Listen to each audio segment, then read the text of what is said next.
sure you do your own research and Yes. not just get blown by what people say. Yes.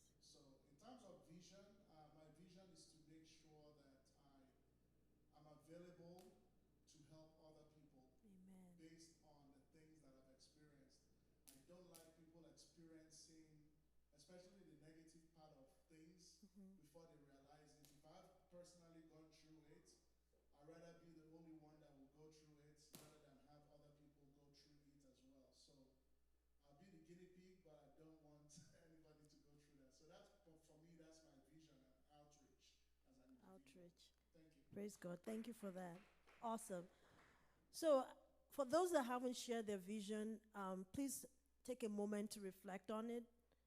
Write it on the tablets of your heart, write it in your phone as a practical matter, write it on a notepad, because we're going to build on that concept of having a vision in our next slide.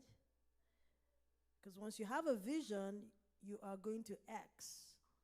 Now you have to set goals to get there. But if you don't have a vision, you're still going around in circles. So with that, we launch into goals. And we have something here we call SMART goals. SMART goals. What are SMART goals? Well, for one, they're specific. What exactly do you want to accomplish? And we ask the question who, what, where, when, and why. You notice the why is in red and is underlined. A lot of people can say what they want to do, where they want to go, maybe even when. Even that when can be tricky because people set goals, there is no when in the goals. But the most difficult question that people cannot answer is why.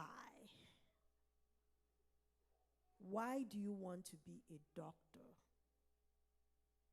Why do you want to be a tailor?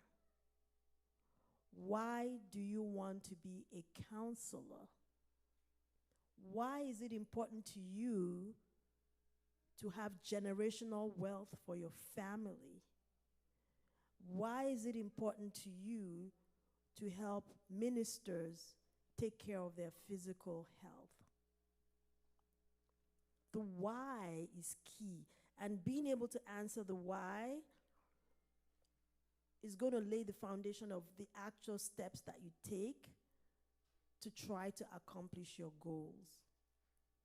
So if you have your phone handy or if you have a note handy, think about your vision, think about your goals, and try to answer the why.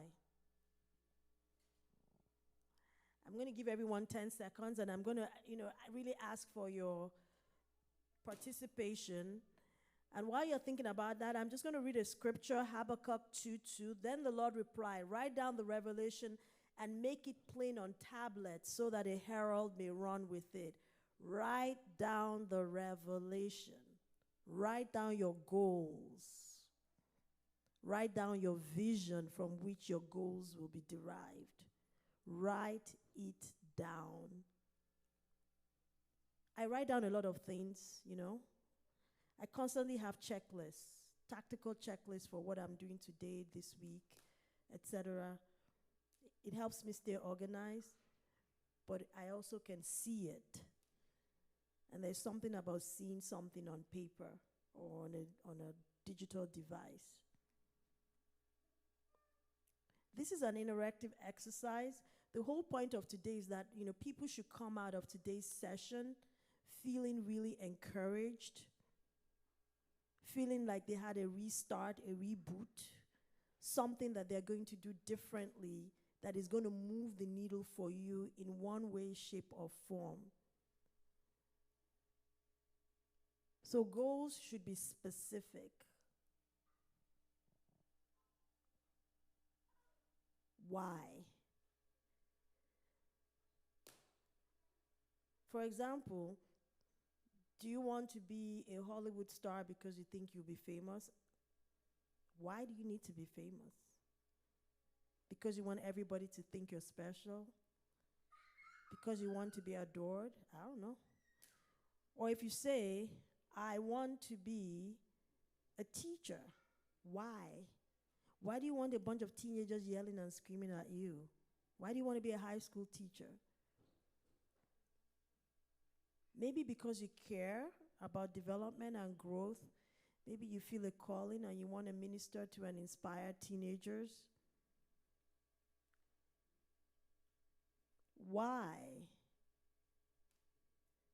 Some people don't know why. The why could be, oh, my parents said I should study medicine, which is very common in our society and the culture as Nigerians or Africans, where you do it because your dad said you should do it. You don't really even actually think about it.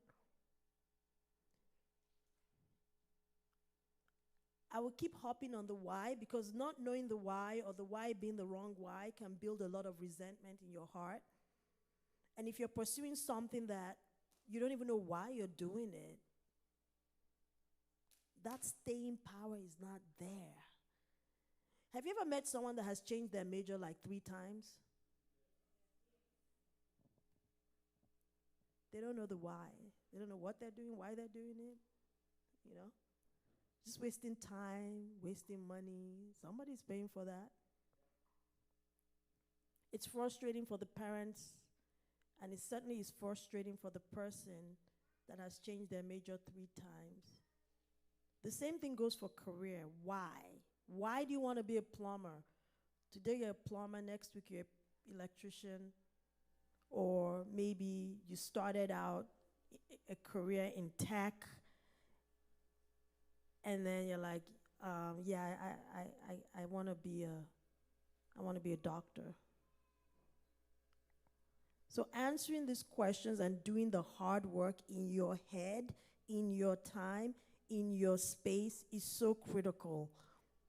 Because the next thing you know, people are going to be saying, oh, it's the devil that did it. It's not the devil. You just didn't take the time to have a hard, honest conversation with yourself. I can't tell you how many times I've just woken up, particularly when I was single, and just write the list of everything that was bothering me. It was like a checklist, a therapy session, and I'll go through my little list, every little thing. Why? I'm just trying to go through those moments of reflection and introspection. And maybe it's okay not to have a full answer today, but just to even have the awareness that, okay, I'm in school, or I have a career as an engineer, and I'm actually really good at what I do. But when I really ask myself, why am I an engineer? Going back to the first slide, what makes your heart sing? It's all connected. People come to me all the time. Oh, I'm looking for a job, help with my resume, do this, do that. We don't do that. You got to do the hard work first. You can't be running from pillar to post. I can't save anybody. When I do these talks or do presentations, my inbox gets flooded. People are asking for my emails. They look at me like I'm their savior. Look, I really can't save you. I can't even save myself. It's only God that can save all of us. You have to do the hard work. It's not even cool. It's not sexy. It's not cute. It's actually a little bit annoying. But you're like sitting there trying to figure out the why. What is your vision? What is your purpose? Why are you here? So goals should be specific. The other thing is measurable. Now you set the goal, you have the vision, you know what it is you want to do.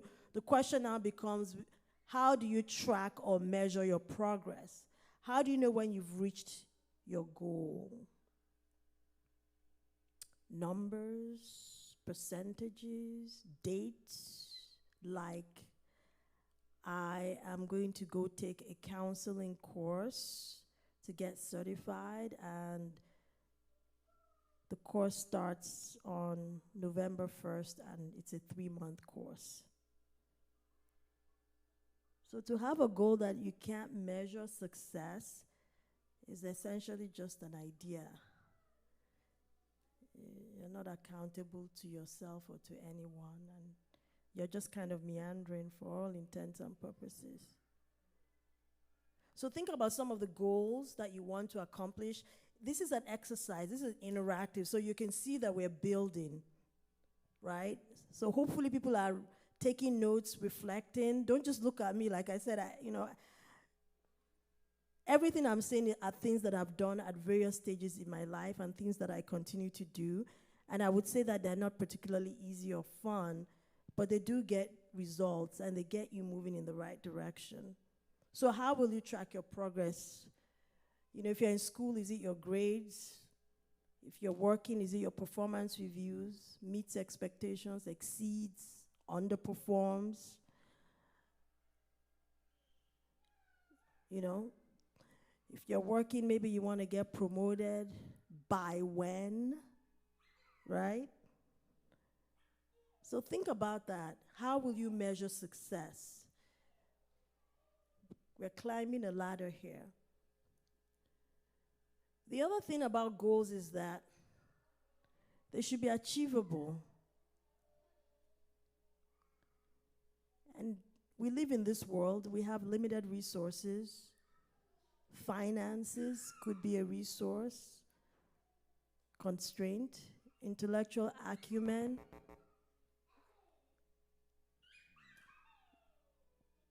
But your goals should also stretch you and move you from one level to the next level.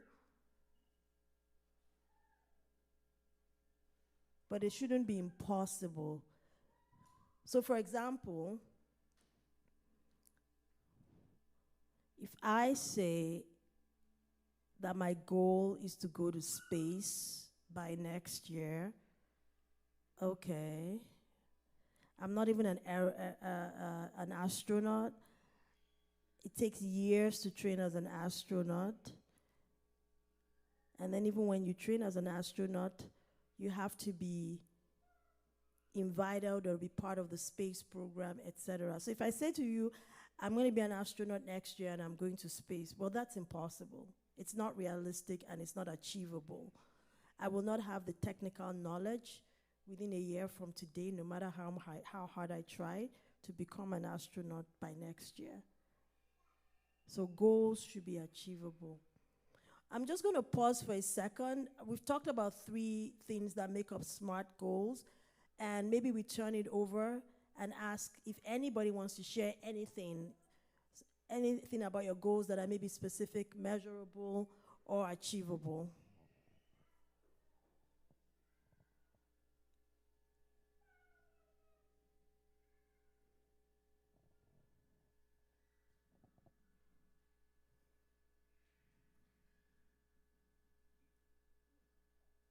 A specific goal that you have. Okay, I'll give you one specific goal that I have, but I'm going to turn it back to you.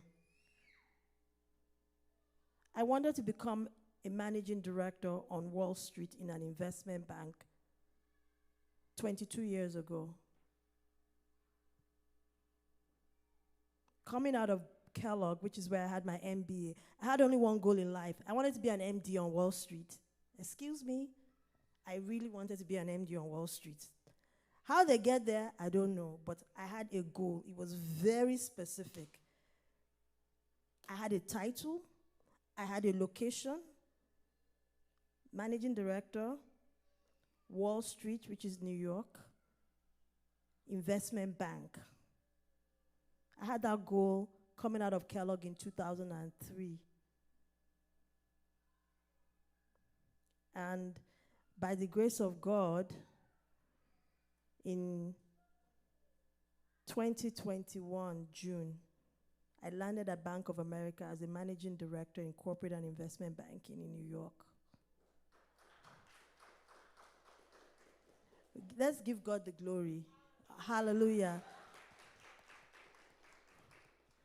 And I started from the back. I came to Cleveland. I joined National City Bank as an associate. And then I moved to New York to join S&P Global for 14 years, not doing anything related to banking, but I still had the vision. I was going to be a managing director on Wall Street. Finish.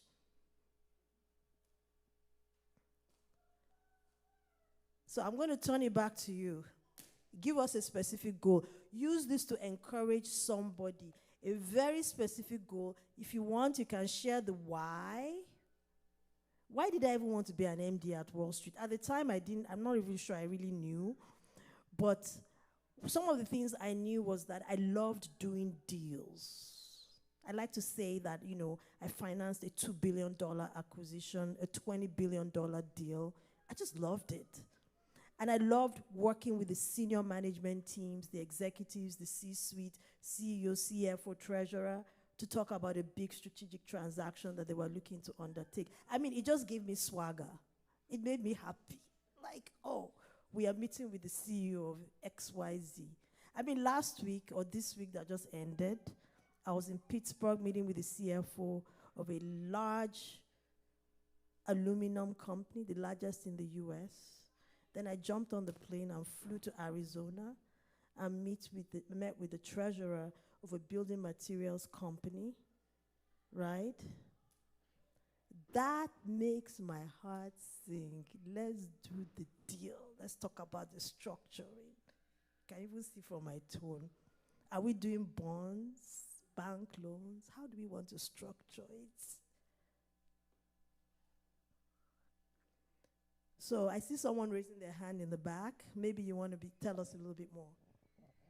I'm going to start with my why. Thank you. This year in particular, I lost one of my pastors that was very close to me in college that helped me root my faith in Christ a lot. And he passed away. And that shook me a lot. Only to realize that, there was some underlying health issues that limited his impact. So I am a medical doctor, but I've pivoted my journey to help ministry leaders stay healthy so that their impact is not limited. Amen. So that's my why. Okay. And I'll say my specific goal is to help 20. I'll just put that number as 20, but it's still evolving. But to help 20 ministry leaders get their health back. Fantastic. In 2026, it's measurable because it's 20. Yep. Is it achievable? I think 20 is achievable in a 12-month span. Is it relevant? Yes, it's relevant to my why. It allows them to have a longer time to do the work of God and get more people into the kingdom, and I can get to support them in their health, and it's time bound. Fantastic. Thank you for that. Thank you. So that's what we're talking about, right? So now she has a plan. It's rooted in her vision, and she has a bunch of smart goals to go with it. So part of today's conversation is you doing the homework while we're all actively talking, so that you're kind of like spurring yourself or kind of kickstarting, jump-starting, whatever term you want to use to kind of get yourself to the next level. So let's all take the opportunity. Would anybody else like to share? Yes, sir. Thank you. Okay, my own goal is just to make sure that I impact life, especially the youth and the grown-ups. And again, not only doing it in a locality, but a way to go internationally to have that same helping people to grow and as well as try to change their life. Mm-hmm. By changing their life, they will be more useful to the society, not only society, but also to help others. So when you do that, it has a kind of multiplier concept. Yes. That one person cannot spread by imparting others. So you target in specific place and be able to spread round. Mm-hmm. Okay, so sir, we're not done yet because how are you going to measure your goals? How many people do you want to help, for example? And is it achievable? Tell us. Yes, I've already started in a small scale. Fantastic. By having people who probably want to transit from their current careers to other ones. Okay. And then they come to offices, we have to train them, give them the way they have to go to the next level, Mm-hmm. next steps. And now the next thing we're doing is to have to help the local businesses to raise funds for their own organizations. For instance, currently we're working with volunteering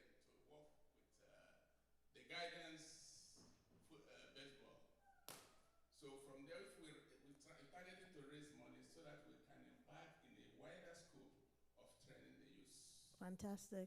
And then we are also trying to get something with, might be wider, something like a chamber of commerce that will widen up internationally, getting other people's life transformed worldwide.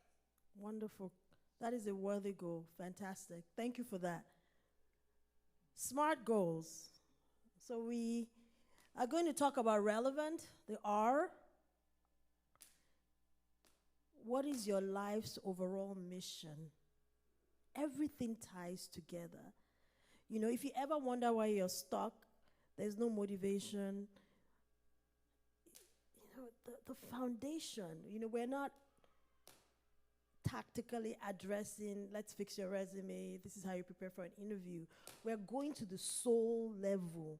You know, there's no way I could have persevered on Wall Street for 21 years. Well, now really, 24 years. But for the fact that I had a vision. And it was not a smooth journey. Some people were very kind to me through my career. They mentored me and they helped me. But there were a lot of terrible people along the way that undermined me, undercut me, treated me awfully, were mean. They excluded me from things and circles of influence. How do you fight back?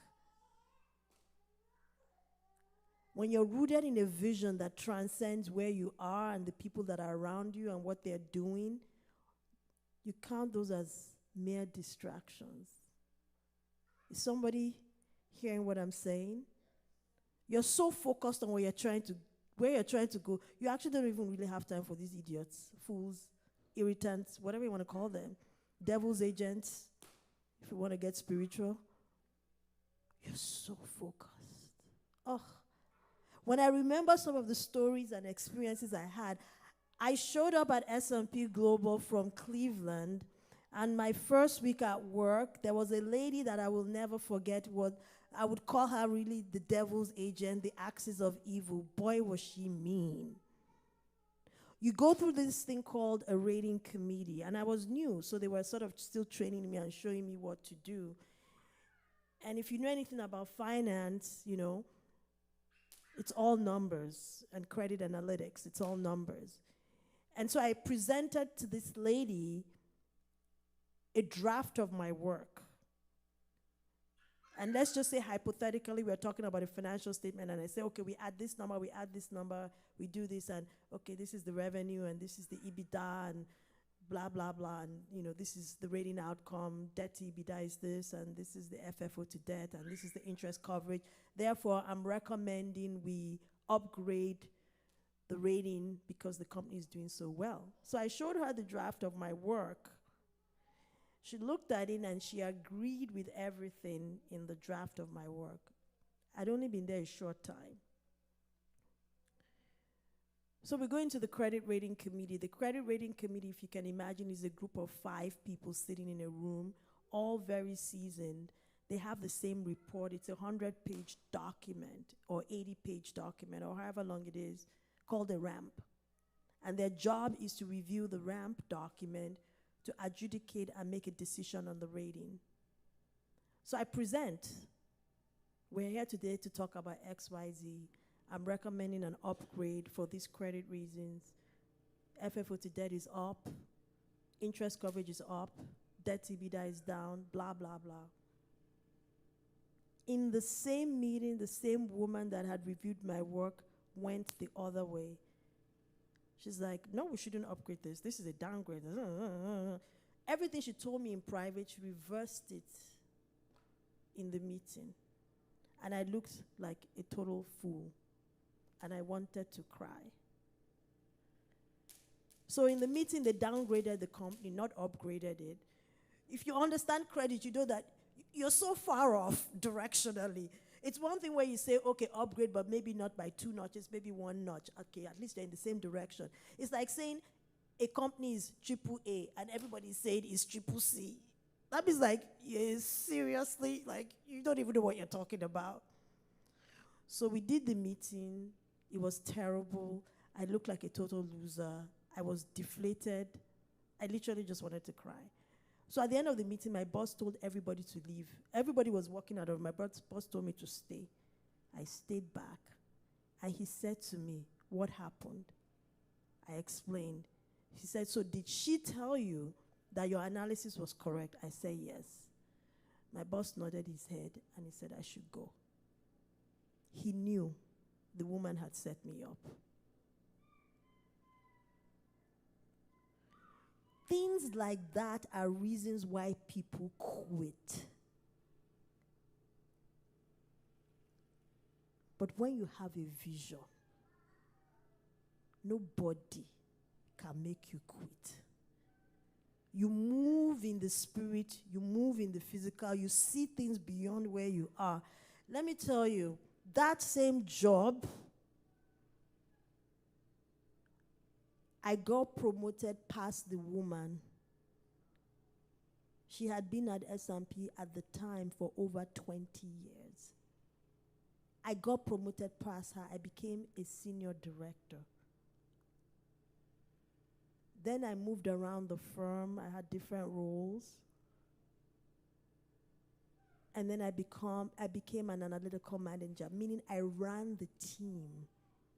I had moved to another team, but if I had stayed in that same team, the woman would have been reporting to me.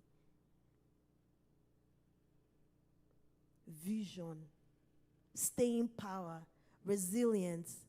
You don't get blown by the wind because somebody looked at you with a side eye. They should look at you to look at them back. You have your own eyes too.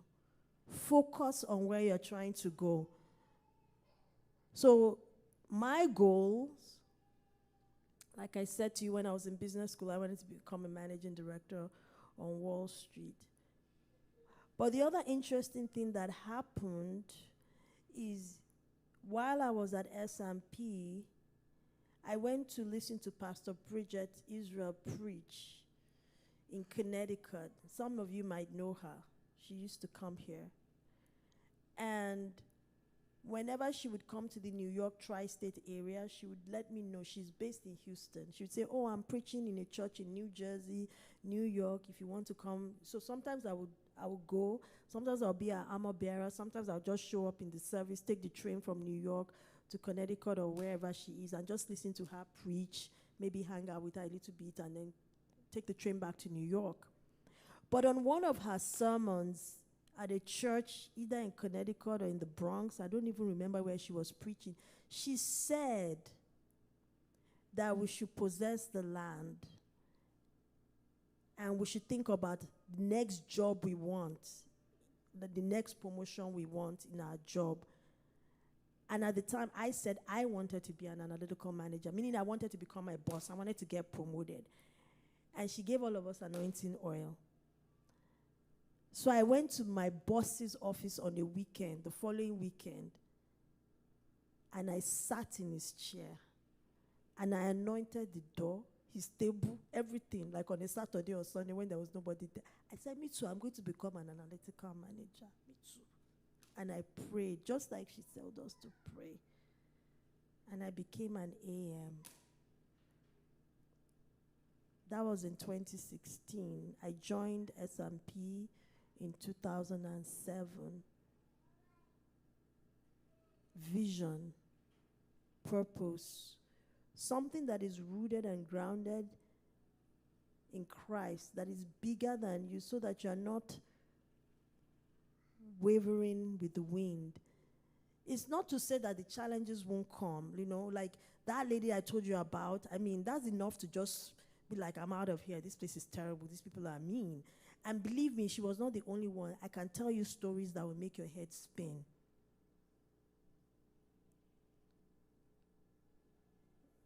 But, the Bible says we can do all things through Christ who strengthens us.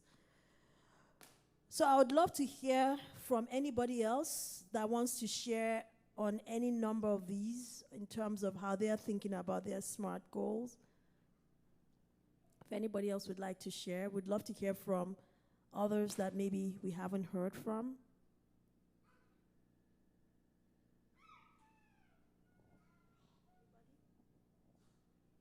Okay. The other piece is that goals should be time bound. By when? By when? Very important to have goals that are time bound. So, we're just getting warmed up. Did you raise your hand? Oh, somebody there wants to say something.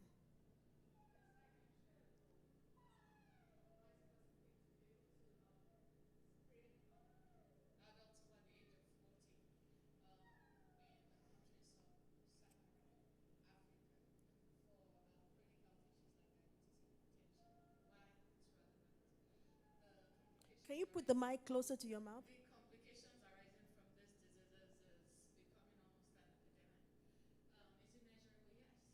almost an epidemic. Is it measurable? Yes. Definitely. I have 1,000 people in mind to screen, and I can measure per number of people that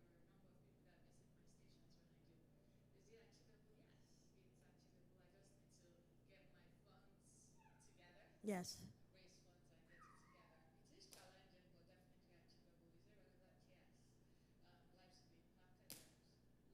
Lives will be impacted, lives will be saved, complications will be prevented. And is it time bound? Yes, 6 months. Fantastic. Thank you for sharing that. And we're going to talk about the resource gap maybe later in our next session. Sister Nena.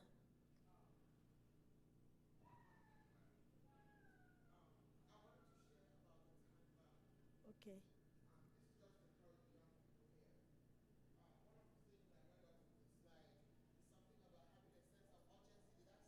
Yes. Time bound.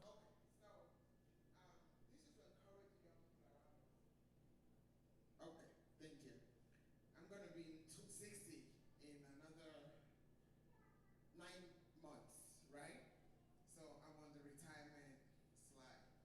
But what I want to say is to encourage the young people when it talks about having a sense of urgency. So I'm going to use myself as an example.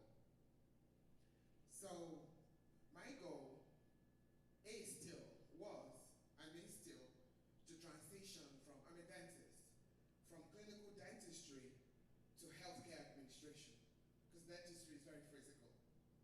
But when I came out of dental school, I had a hefty debt burden and young children who were still going to school. The two boys, their tuition was quite a lot, and we had to pay everything out of pocket. So I delayed what would position me to transition into healthcare at me, which would be to get an MBA or an MPH, because I didn't want to add to that debt burden. And so that decision was physically prudent, but it slowed my goal down. So now at 59, I'm just starting an MPH, and I'm wondering, no, that's not where I'm going. So I'm wondering, what am I going to do with this? I'm walking towards retirement right now, but nobody around me would let me out of that commitment of doing it, because everybody's like, no, you don't have a choice, including my kids. So I'm doing it. So my advice is to young people is to have that sense of urgency.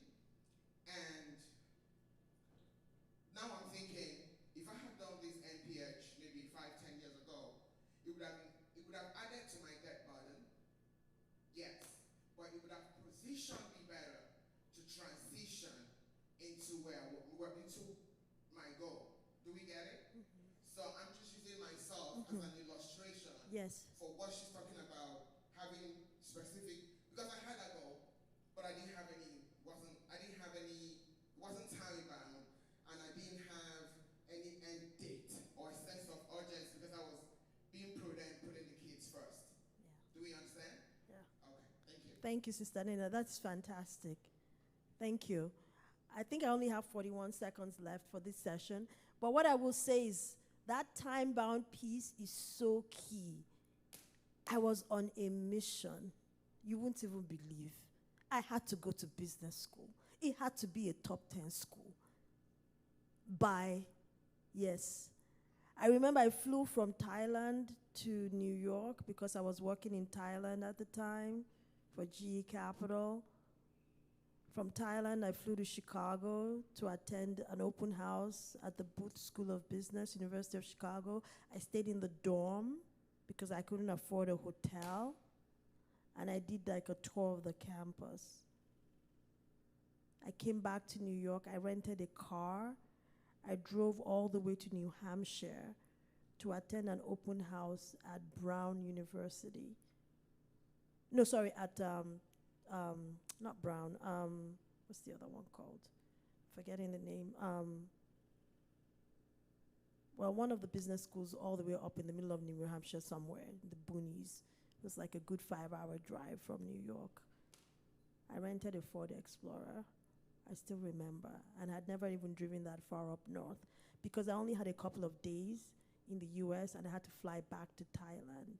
But I was so determined to get into business school that year. I did everything I could, and I got in, but that's a completely different story because I got in and I didn't go. It's a different story. But then I ended up going like a year later. So I think this is a great pause point. We've done the first 40 minutes of this presentation this morning. And when we come back later, we will pick up, we will go into each of the letters in the SMART goals, and we will try to see if we can make some sense out of this together. And hopefully everyone will feel encouraged, feel positioned, and feel like, you know, you're coming out of today's discussion with one thing you're going to take away that you're going to go and do differently going forward. So with that, I'm just going to say thank you and hand over to the next discussion.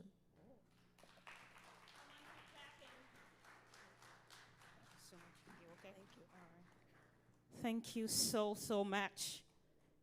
Can we give God a round of applause? Come on. Thank you, ma'am. How many of us were encouraged? You were truly encouraged. Good. I think it was a good session. It's like, it reminded me that I have to stay true to my goal, right? Is anybody thinking the same? Like, it reminded you that you have to stay true to your goal. It never dies. Like, don't let it die. The dream shouldn't die. Thank you so much, ma'am. Before we start the second session, can we all rise up and just stretch? And then if you haven't met somebody new, I will still say go meet someone, ask them of their name, where they work, what they do, what businesses they have, what stage of life they're in, and what they would love to improve about their business or career. Do that quickly.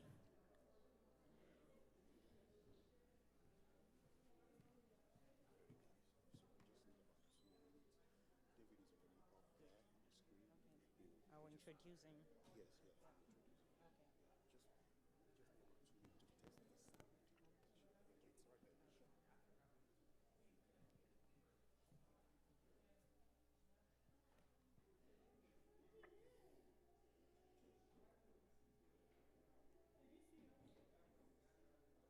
Yeah, I guess so. All right. Yes. Talk about your businesses. You never can tell. You want me to talk about mine? Oh, okay, yes. I'm gonna introduce him first. He hasn't started yet.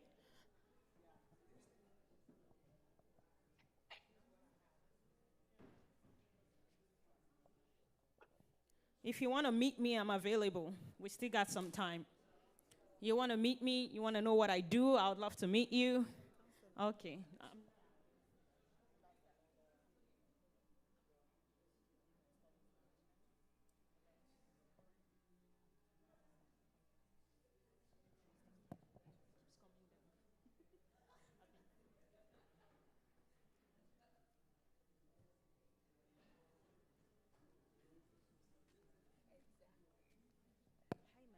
Nice to meet you. My name is Rosaline. I'm a physical therapist. I love to help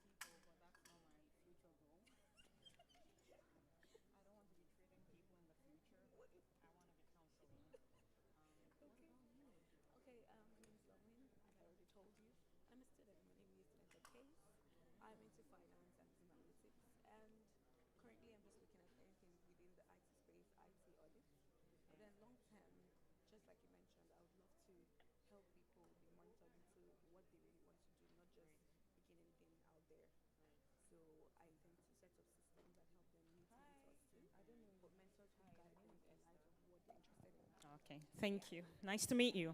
All right, thank you so much. Yes. We have.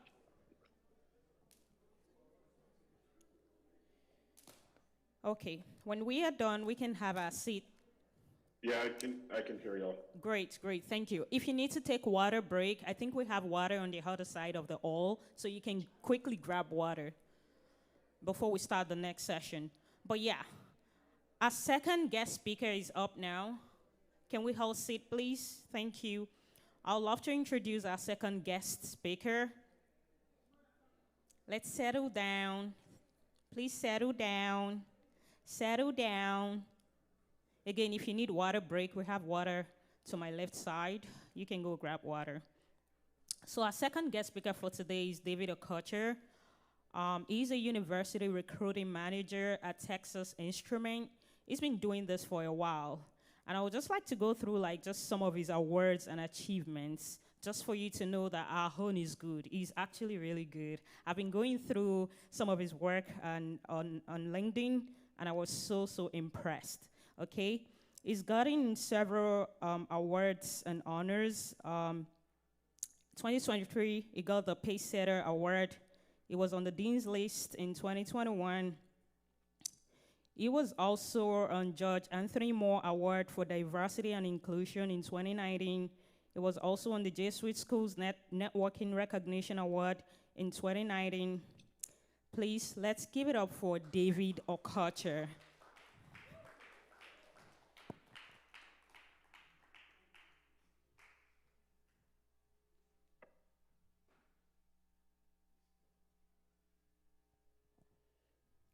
Okay, you can start. Oh, can I start? Yes, thank you. All right, perfect. Good afternoon, everyone. Hope everyone's having a great day so far. A really good first session, so I'm gonna have to try and follow that one up. But yeah, just to introduce myself, my name is David Okocha. Went to Jesus House Cleveland. I'm now in Dallas, Texas, and I work at Texas Instruments as a university recruiting manager. So today's session, I'm just going to be going over the recruiting process especially for undergraduate students who are going through the process for the first time, trying to find that full-time role or that internship in school. So giving you all a few tips and tricks to kind of get there, get that offer and everything like that. So let me go ahead and share my screen.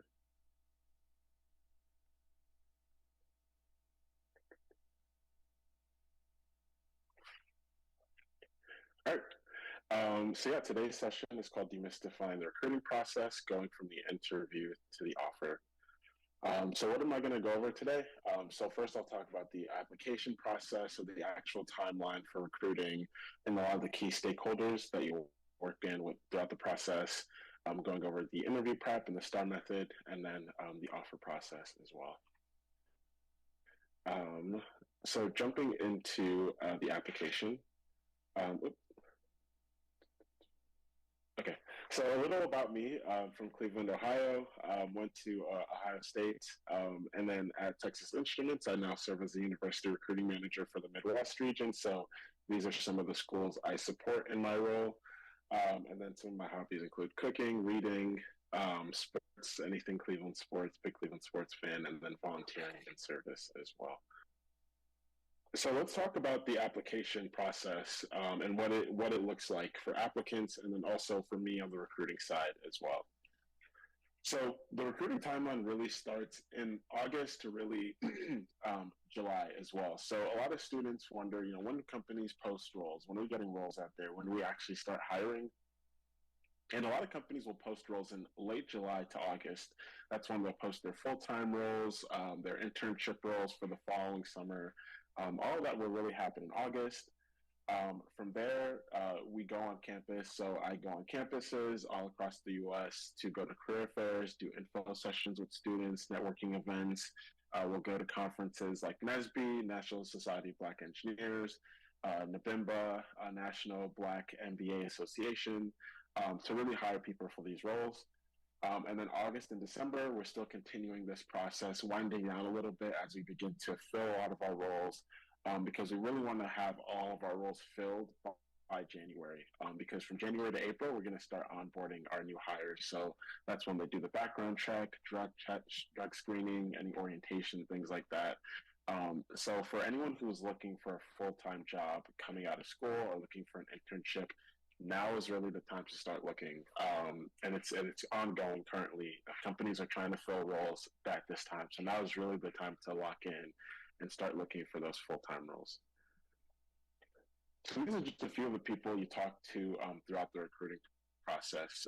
You'll talk to recruiters, people in the back end who look at applications, they look at the hiring numbers, they information on your interview, things like that, and they'll really be a primary point of contact.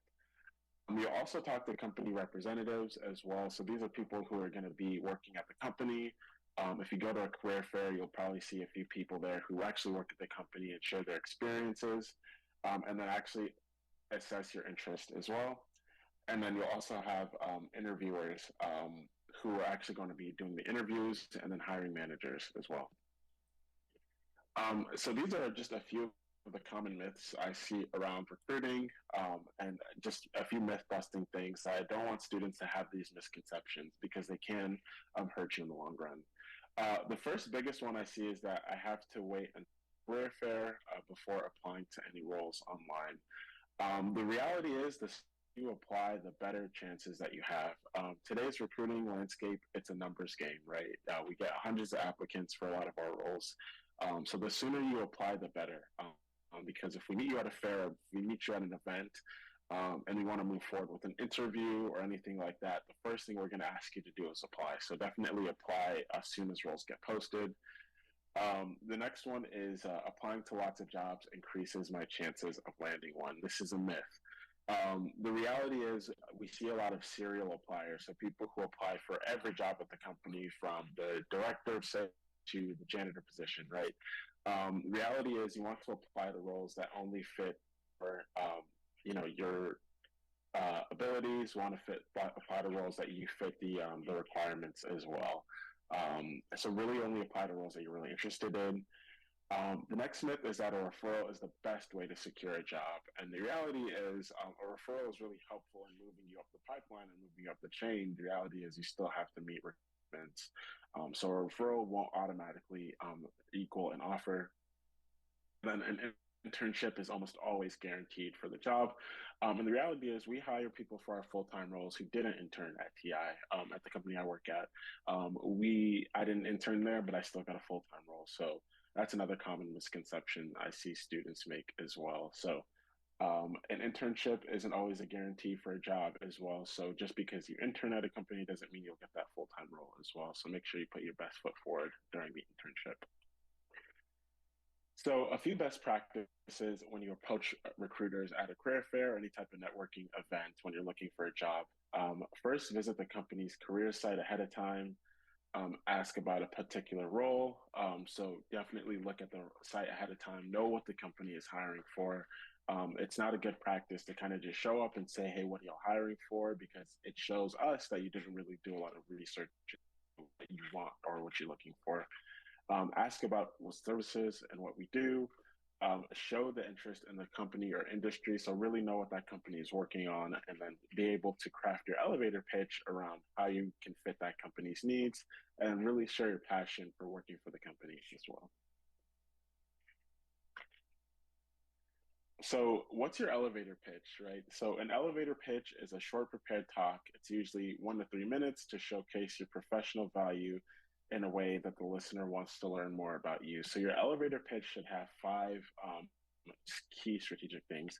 It should have who you are, what you offer, your transferable skills, your accomplishments, and then what you're looking for in a job. So often I see students walk up to me and they'll tell me their name and they won't tell me anything else, or they'll tell me, what they're studying and they won't tell me anything else. But your elevator pitch really helps me as a recruiter help you find the role that you're looking for. So being able to tell me, what you're looking for, what you have to offer, your transferable skills, things you've accomplished, helps me figure out, okay, where can I best put this person, and does this person actually have an opportunity that I have in mind at the company?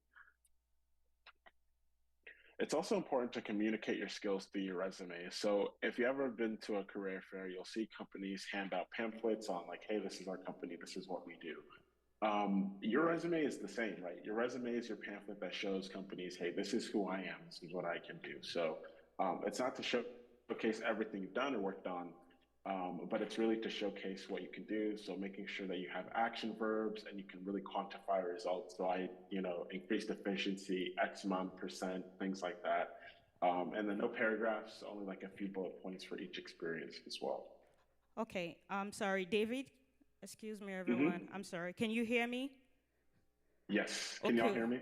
Okay, we need to take a break shortly to fix the power source to the computer. So just maybe 2 minutes. Okay. Is that okay? Okay, thank you, everyone. All right, we'll be back shortly.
When the night feels heavy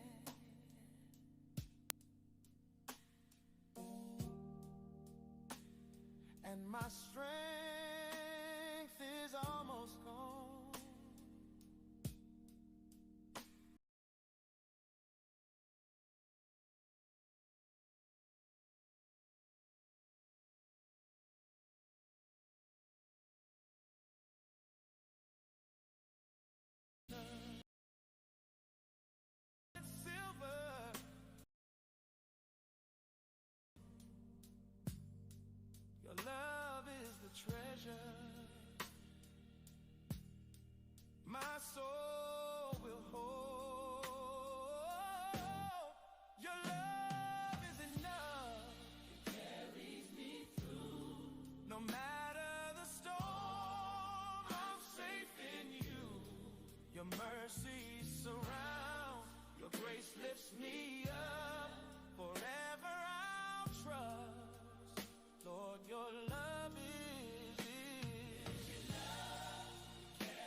give away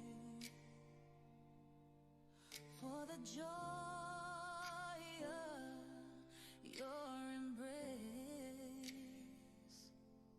Every dream I lay it down, for your love is what I found. Forever yours, my heart will sing.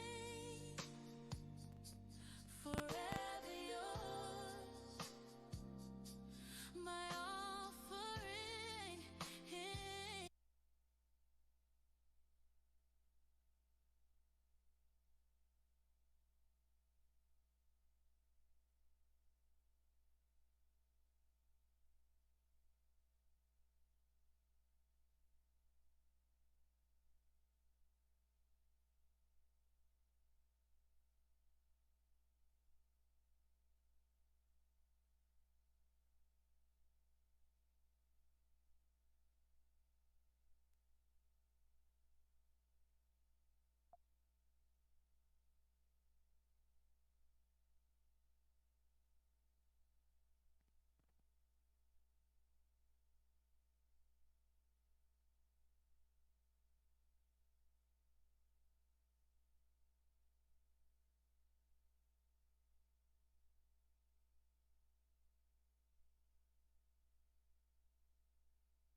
Okay, are we back?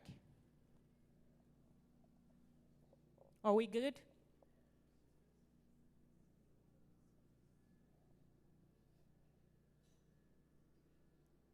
David, can you hear me? Okay. Oh, some people are cold. Please, can someone help to regulate the temperature? Thank you. I'm so sorry. When you're cold, you need to connect more. Keep talking, exercise, move around. Okay.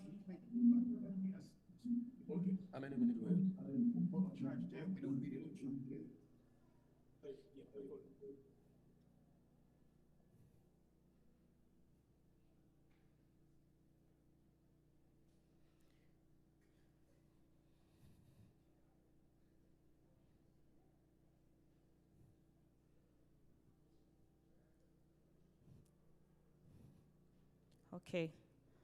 While we're waiting, I'm just gonna share an experience.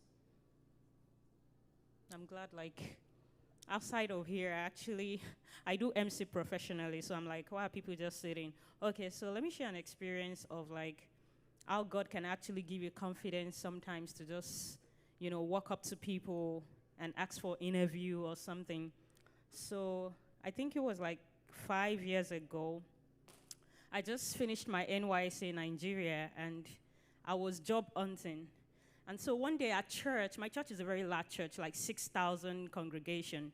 So at church, they had introduced like a doctor who just started a own hospital, lifestyle medical practice. That's the first lifestyle medical practice in Nigeria. So they showed us our building and everything, and I'm like, wow, lifestyle, I love that. So that same week, I said I was going to go to that hospital. So I went there. I saw the doctor. I said, good afternoon, my name is Rosalind.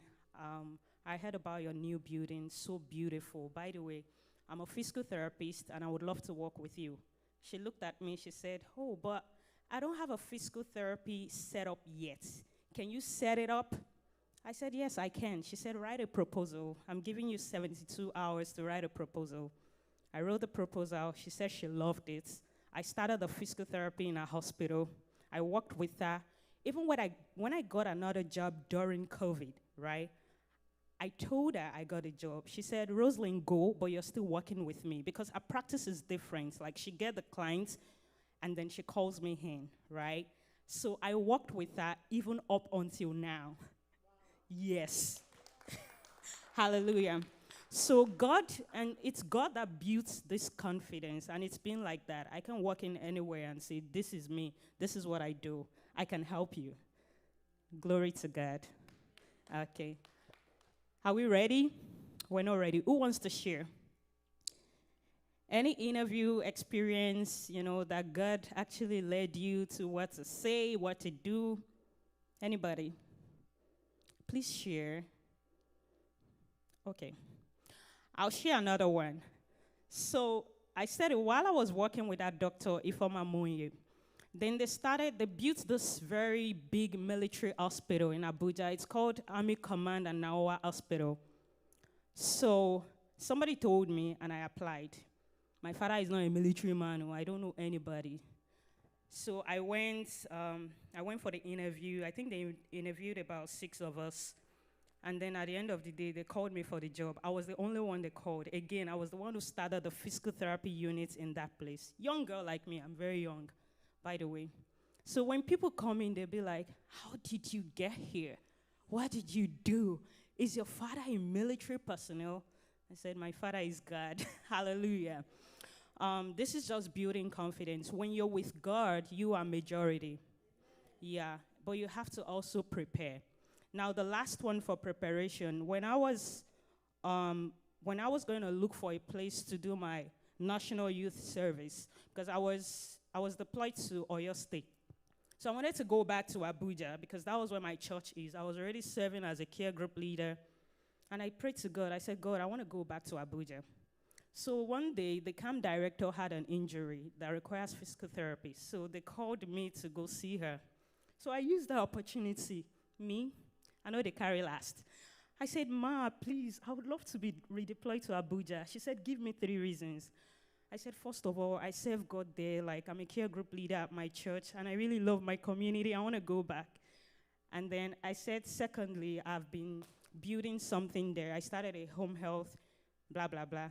And she said, it is done. So they redeployed me back to Abuja. People were paying. A lot of people paid, and they didn't get it. So when I got to Abuja, I was so confused, because then you have to pick your place of primary assignment if you were redeployed, right? Okay. And so I went to pray. I called someone. I said, I don't know where to pick, or I don't know where to work. So he gave me a list of like 3 places. And I'm like, God, I don't want to keep going all about. It's stressful going from one place to another, and then you get rejected. I shut my door. I prayed for a week. And then God said, go to Army Command and Naowa Hospital. So when I got to Army Command, I entered into the security. Have you been there before? All the armed forces, so big place. I felt like, small me. I didn't feel like that, but with the uniforms and everything. So I got in there, and the guy told me, "Oh, we're not taking physical therapists. We've rejected up to like 5 physical therapists this week. We don't want physical therapists." I said, "Well, can I still submit my application?" He said, "Submit." So as I was leaving there, God said, "Christ is the chief cornerstone who was not rejected. You will not be rejected." I didn't even know that was in the Bible. So I said, I checked Google. I saw it in the Bible in like 3 places. I started confessing it. The next Monday, they called me to resume. Hallelujah. So that was how I got to do my NYC at Mogadishu Cantonment, Abuja. Praise God. When you have God, you have everything. Are we back? Okay. Can you hear me, David? Yes, can you all hear me? Yes. Thank you so much. We're back. Let's sit back. Try to put some things down. Don't put your hands on your phone. Try as much as possible, except if you're jotting on your phone. Please, don't be distracted. Thank you.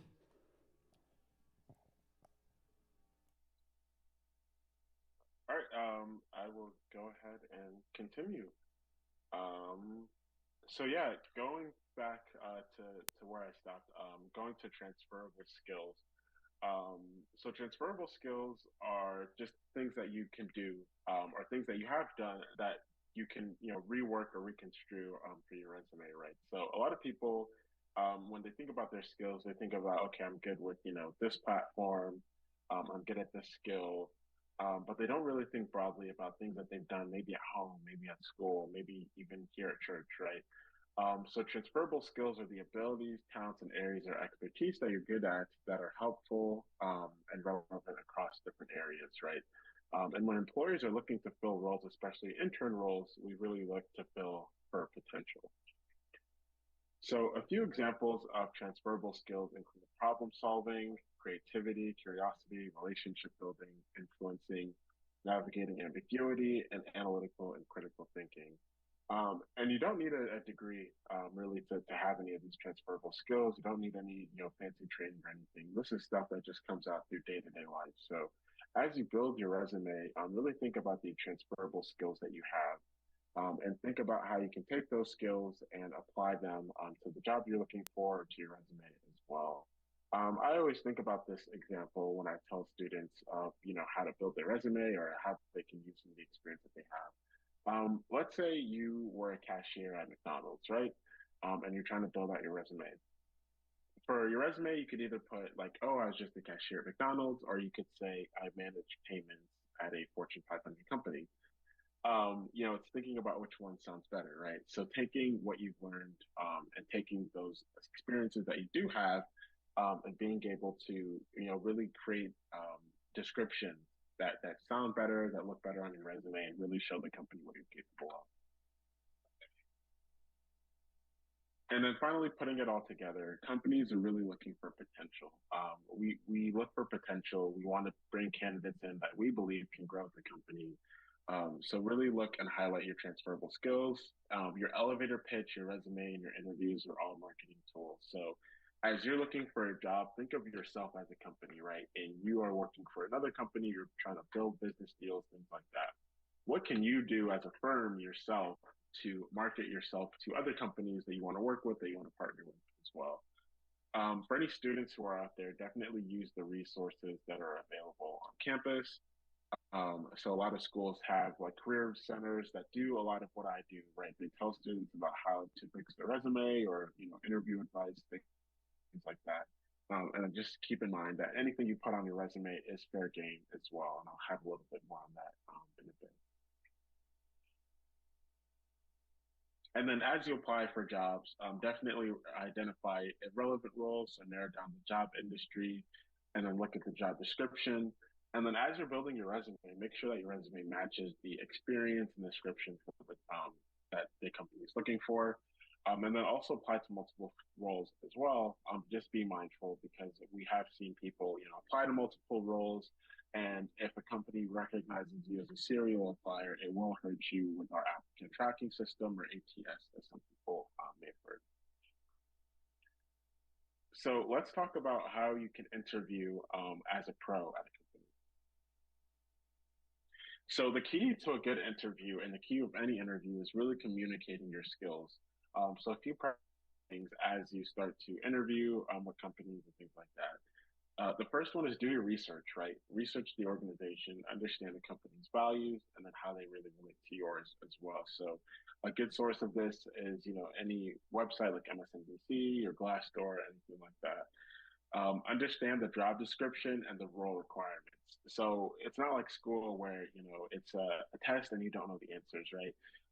The answers are really in the job description. So under the job description, and from the job description, you'll have a good understanding of what they're going to ask you because they want to hire people who fit the description. So that's another way of really doing research on the interview.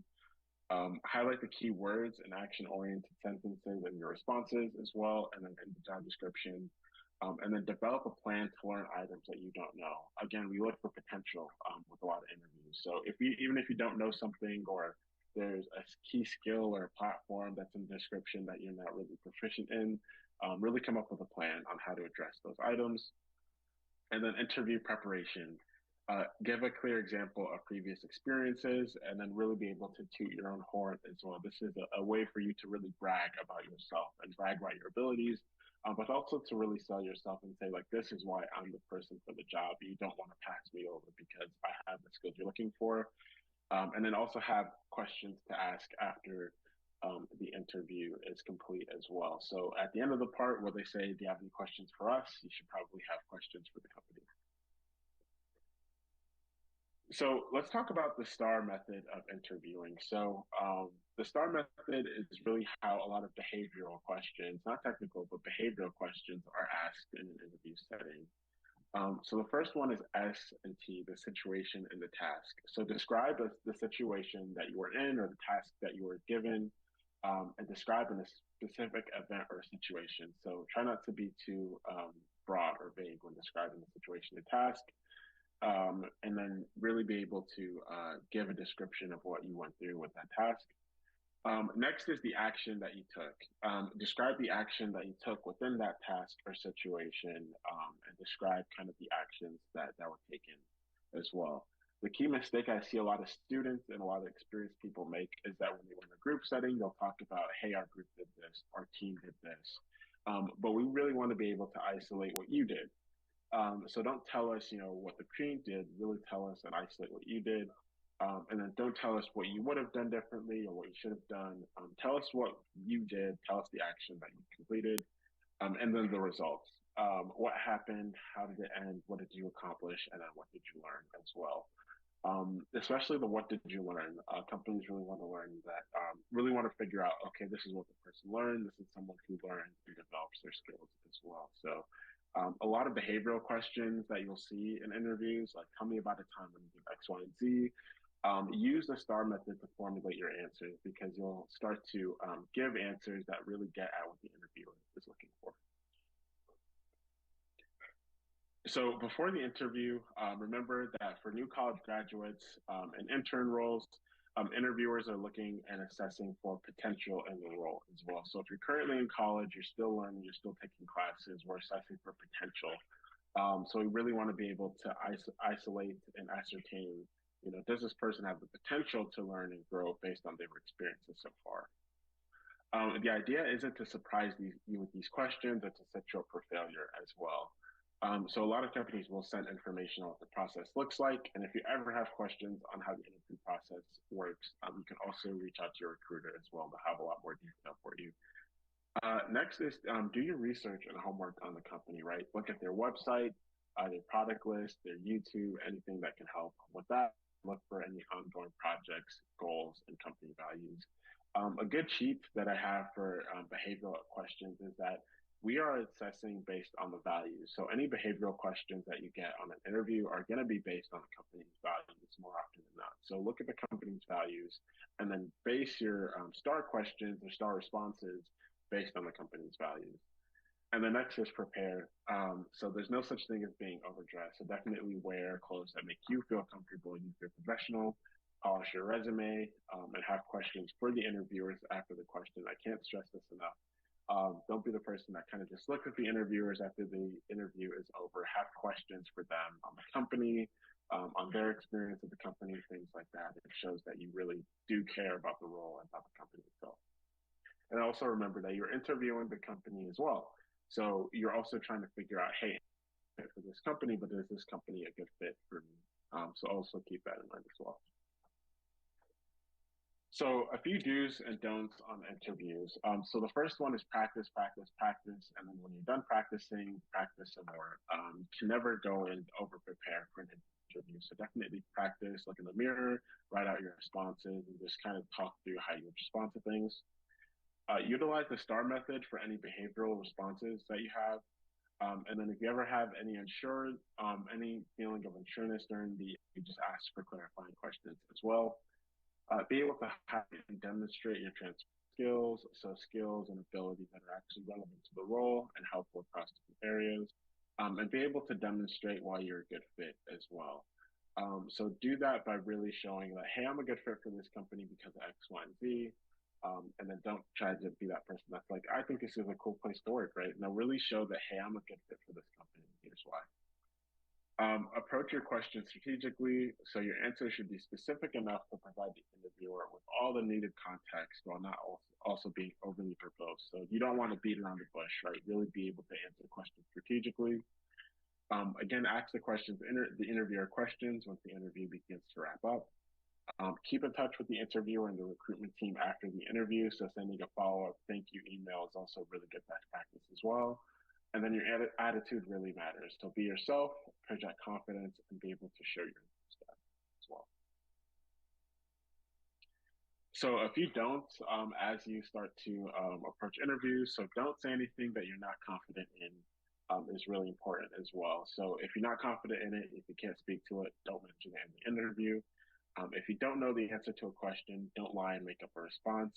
You can answer in the hypothetical or just say, hey, I'm not really sure about the answer, because you don't want to, lie or give an answer that you're not really sure of, and then you're going to follow up on that answer as well. Then you're really digging yourself into a hole. If you can't explain it, don't mention it. So if you put it on your resume, it's fair game. So don't be the person that's like, hey, I'm really proficient in Java, I'm proficient in Python, and you can't turn on the computer, right? Because we're going to ask you questions about what's on your resume. So if you can't speak to it, don't put it on your resume. And then this is a really key one. Don't use generative AI to formulate an answer for you during the interview. So as you're prepping for interviews, ask AI, ChatGPT, any questions that you want. You'll get good feedback that way. But don't be in the interview using AI, because we can tell like, hey, this person is taking like a minute to respond to every question after we ask them. So don't use that within the interview. Don't rush to get your answer out as quick as possible. It's important to be concise and really sharp when you answer questions, but always take a few moments to think about your response before jumping into the answer. Don't just jump in to start answering questions. Don't excessively contact the recruiter or the interviewer. So being patient is really key here. So, sending that follow-up email that thank you after the interview is really important. And then give it a week or two to really wait to hear back. But don't be that person that emails every single day, because we are still working through your application. And if you don't hear back immediately, they'll automatically lose hope. So as I mentioned before with behavioral questions, there's a few examples of behavioral questions that we ask in interviews as well. So as you think about how you would respond to these questions, think of company's values, think about the STAR method as well, and use those two tools to start to answer those questions using the STAR method as well. So these are just a few examples of behavioral questions, and then you can actually practice them as you start to prepare for interviews. And then anyone who's interviewing for technical roles like software engineering, electrical engineering, things like that, a few tips for technical parts of questions. They're not meant to trick you, so we're not going in there like, oh, we want to trick this person, we want to make them miserable. We're really working through, again, potential. So think out loud. If you get stuck, we can tell and we'll give you hints, and then don't just immediately give up or get flustered as well. And then hopefully, by the grace of God, everyone gets offers after amazing interviews, writing an amazing resume. This is what the offer process looks like. So after your interview and everything is complete, if you get an offer, that's great. Just definitely decide if you want to accept. As soon as you accept the role, there's usually onboarding tasks that you are needed to complete. So just make sure you do that as soon as possible to avoid any delays in your candidacy. This is really important as well. We've seen students do really well, get the interview, get the offer, but they don't complete tasks in time. And by the time they do, we thought they had moved on, so we actually had to give their position to someone else. So you don't want to be that person. So make sure you do any relevant task after the interview is complete. And even if you don't accept the role, it's good practice looking up to your interviewer and actually do a bit more research on the organization if you decide you want to join. If you don't get an offer, it's okay. It's not the end of the world. We definitely are, wherever everything happens for a reason. So if you don't get an offer, just always keep that in mind. And then, ask for feedback. If you get any feedback, and then make any changes you deem necessary to your strategy, to your approach if necessary. And then consider reapplying for the same role if it opens up later, or if you have a skill set for a different role in the company. And then reneging. So if you do accept the job offer and later back out, it's called reneging. So once you accept an offer, it's important to honor that commitment. So if you need more time to make a decision, we are always happy to grant more time to people. We know that this is a very important time for y'all. But if you do renege, it does hurt your perception. It does hurt your peers as well, because if we go to a school and we constantly have candidates at the school reneging on our offers, it hurts our ability to continue to recruit there as well. It also hurts your perception as well, because recruiters, we do talk, and we do get wind of candidates who constantly do back out of roles as well. And then a few aspects of a job offer for those of you who haven't received an offer yet, or this is the first time you're going through the recruiting process. These are just a few aspects of it. So the first one is base salary. So the base salary is just a fixed amount that you'll make yearly when you begin working, usually for salaried exempt employees who do make a salary, and they'll be shown through a yearly salary, or it can be shown through hourly pay as well.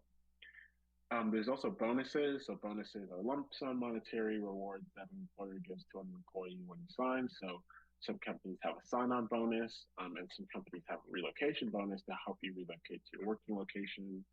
And then there's equity as well. So it's a non-cash compensation where you're granted a piece of a company, usually in stock or restricted stock units. And then just keep a note that not all organizations and companies will offer sign-on bonuses and equity, but some will. So these are just some of what that looks like. And then as you begin to evaluate offers, just think about the company's culture as well. So, is this really a good place to work? Again, as you're going through this process, you're also assessing if the company would be a good fit for you. So really think about the company's culture, and a good source of this information are employee testimonials. Glassdoor, reaching out to current employees on LinkedIn is also a good way to get this information as well. Also think of benefits as well. So benefits are things like health insurance, paid time off, gyms, things like that. Because let's say a company gives you an offer and the salary isn't anything to really write home about, but they have like a really good pension plan, really good 401k plan. A lot of that can supplement a salary not being really high. So think about the whole offer package, including benefits holistically. And then think about growth as well. So can I really grow with this company? Can I really grow in this role? So really be able to discern if there'll be opportunities for growth, like mentorship, development, and progression at the company as well.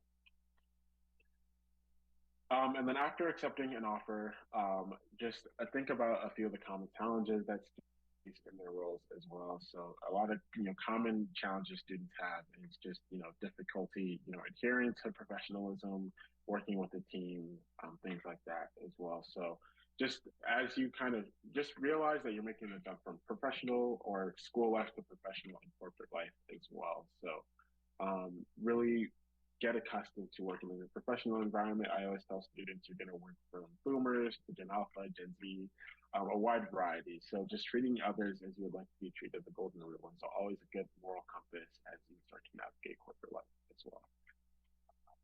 But that's all I had.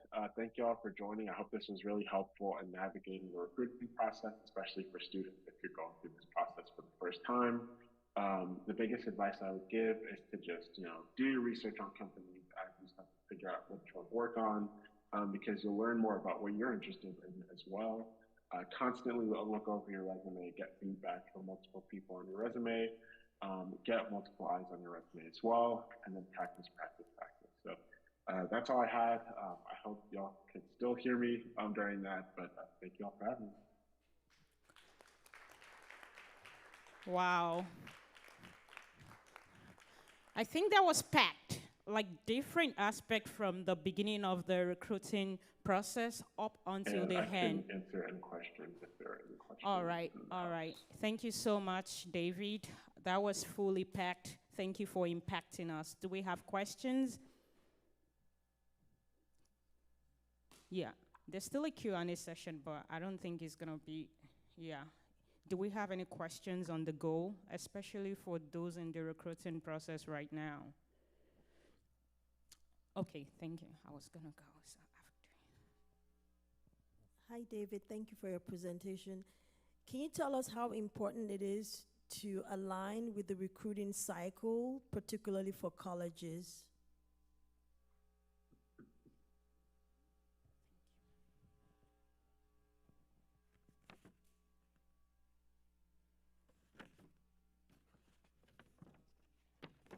Oh, we did? He's still there. Hi, David. Okay. Yeah, we'll come back to that. Okay, right about now, let's go ahead to call on Fumi Taiwo for our second session. Okay. Welcome back, ma'am. Yeah, I'll bring it. Thank you. Thank you. I'll stand on the side so that people can see the screen. Thank you. All right. Well, while we were on break, I got some questions, and so.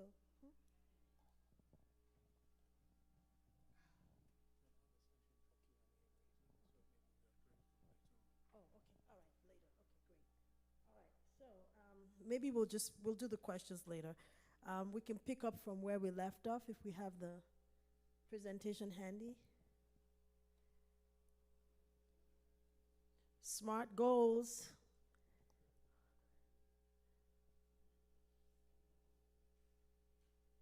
All right, great, thank you. So this is just a flashback of kind of where we left. Goals should be specific, measurable, achievable, relevant, and time bound. We can go to the next slide now. Next slide, please.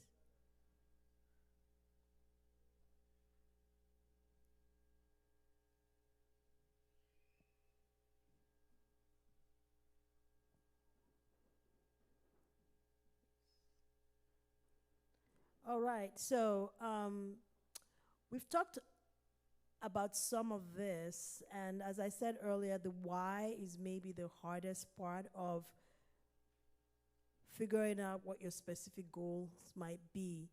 But we have a scripture to back it up. Proverbs 4:26 says, "Give careful thought to the paths of your feet and be steadfast in all your ways."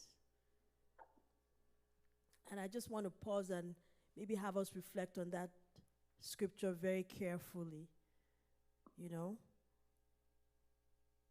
And this concept of bouncing around and meandering, beyond the obvious fact that time and resources are going, from a biblical standpoint, there's just that element of being very careful and thoughtful.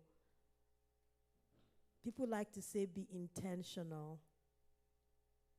20 years ago, people weren't using that phrase. It's kind of become like the cool, catchy thing, be intentional. You know?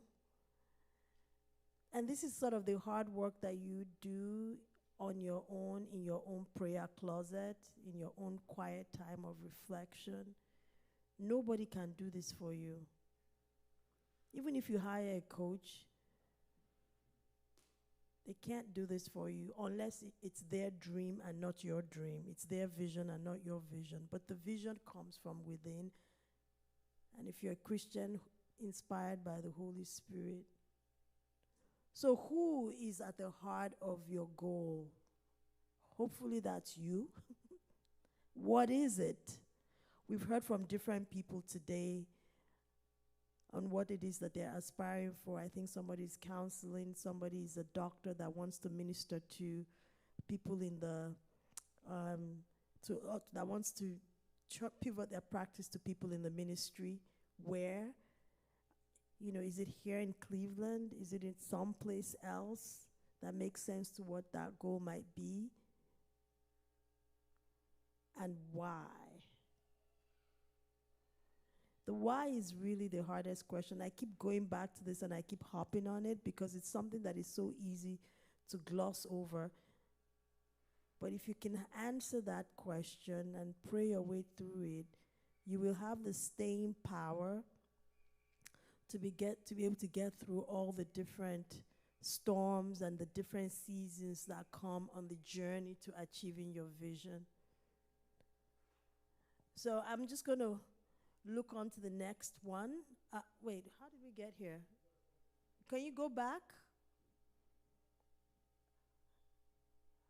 So we talked about measurable, and I put some very practical examples here.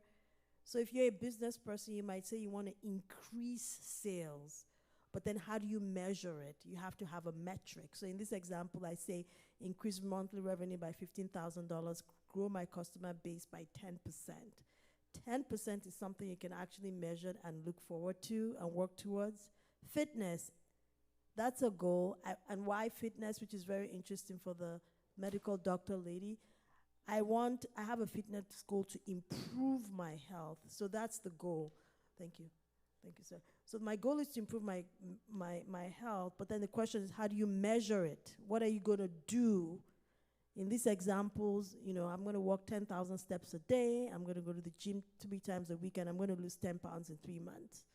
So everything is measurable. There's a number, there's a metric, there's something you can hold on to and hold yourself accountable to and work towards. So as you're sitting there, please don't just sit there. Think about some of the goals we've talked about and start to write notes to yourself. What is your goal? How are you going to measure it? And what metrics are you going to use to achieve those goals that you set for yourself? The gentleman that talked about going international and mentoring and improving and imparting in the lives of people, how many people do you want to reach? What is a good goal? Is it 100 people in 2026? Is it 1,000 people? Is it 10,000 people? I don't know what the answer is, but how do you put a number and a metric to that? If you're a college senior, your goal might be, I want a full-time job. And so one of the things you could say is, well, how will I measure how I'm doing? I'm going to apply to 10 jobs a day. And by the way, applying to 10 jobs a day is actually not a lot. I will connect with 20 professionals, alumni, LinkedIn, wherever I can find them. You want to create some, and what all of these metrics do ultimately is it's creating momentum. It's creating momentum. It's like you're like the mini CEO of your life with God sitting on top directing, and you're just putting action to place. And I have an example here again. If you're a programmer or a software person, you know, I'll learn Python and become proficient and become a web builder, or I'll get a Amazon certified solutions architect. These are just examples. But if you look at the title of the slide, it says, you cannot hit a target you cannot see. See. You know, you can be imagining the target, you can be dreaming about the target.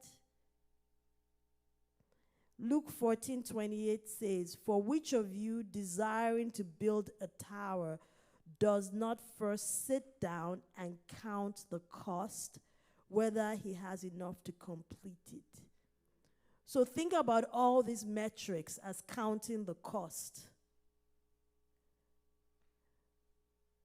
What is the cost of improving your health? I have to walk 10,000 steps a day. I have my little Fitbit. I'm counting my steps. Or maybe you already have a job, you want to switch careers, or you want to switch jobs and you want to take your career to the next level. You've got to apply for jobs, you've got to dress for success and things like that.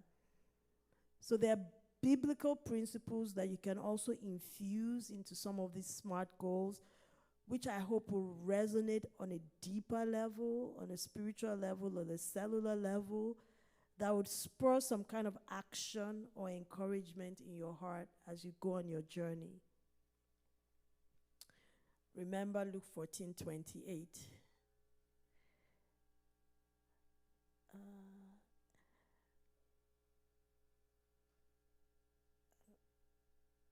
Okay, so now we've got the goals. Measurable, now we're at unachievable.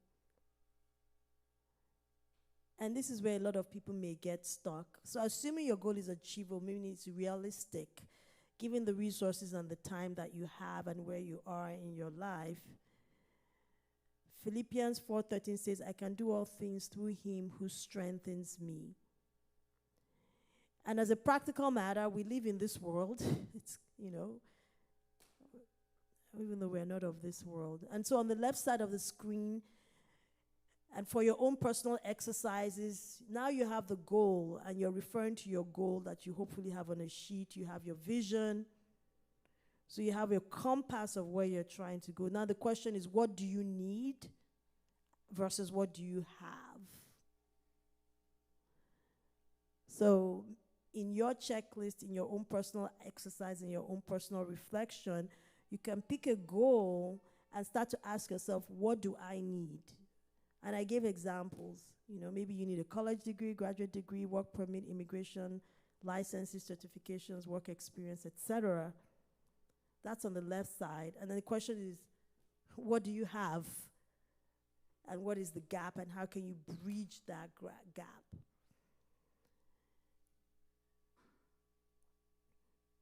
For me personally, everything on the left side, at one point in my life or the other, I did not have.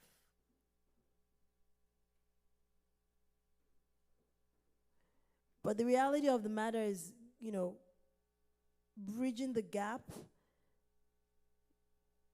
If you don't know, ask. We all need help. And there might be people that have walked the path that you're trying to work or you're starting out on. So ask for help. I asked for help every part of the way, and I actually continue to ask for help on pretty much everything on this page, perhaps except immigration status, which has been permanently resolved. And everything I keep asking for help. On the education front, undergrad, grad degree, yes, I did that. But I also went back to Harvard about 3 years ago. It's been a while. Just before COVID, I went back to Harvard. And I did a program there for 9 months or so in data and analytics. I wanted more education in that area. So anyway, as we look at this, if anybody would like to share anywhere where they have a gap, and maybe we can talk about it for 10 seconds. Anyone wants to share? Don't be shy. We're not, Okay. All right, well, this could be a takeaway as you think about, okay, please. Okay. Hi, good afternoon. For me, it will be around having a good cover letter. Like, we have the experience, but how do you sell yourself that you don't get kicked out when you put it in? Fantastic. So putting together your dossier of documents, resume, bio, cover letter, LinkedIn profile, whatever you want to call it, all your docs. You start with a draft of something. Your something may be great, it may not be great, but you've got to start because you know your story better than anybody else. So maybe you put together a cover letter. Then the question is, what resources do you have to make it better? If you're in college, you can always leverage your career services and share a draft. If you're not in college, find people that are working that have actually written a cover letter before and say, hey, I have a draft of my cover letter. Could you take a look at it? and let them infuse their wisdom, their ideas, etc. And then you can go online and you can look for examples. Google is a great friend. You can go on AI, you can look at Gemini or any of the other, and actually take what you've written and put it into AI. It'll spit something out to you, but beware. Copying and pasting from AI and saying this is who I am can really be a bad idea. You can use it for inspiration for ideas, but whatever the system gives you, you need to really tweak it and customize it and make sure, first and foremost, it's truthful and it reflects who you are and what you've actually done. And then you want to make sure you don't sound like a machine. So you've got to be very careful if you're going to use that. But ultimately, you want to make sure that the final version of any of these documents is something that a human has looked at, and ideally somebody that has experience in that particular area. And lastly, if you really can't find anybody in the whole world that can help, maybe take a look at what you have, you can always go into LinkedIn. And if we have time, I'll go into that. But basically, if you're a nurse, you can go in LinkedIn and look at different profiles of nurses and how they've sort of written the about part of their section and see what you can learn from what else is out there. Okay, so relevance. So what? So now you have the goals, and then big fan of reflections and reflecting. Proverbs 16:3, commit your work to the Lord and your plans will be established. So on the top right, we talk about what is my life's purpose. We started today's conversation with vision. Are my goals meaningful?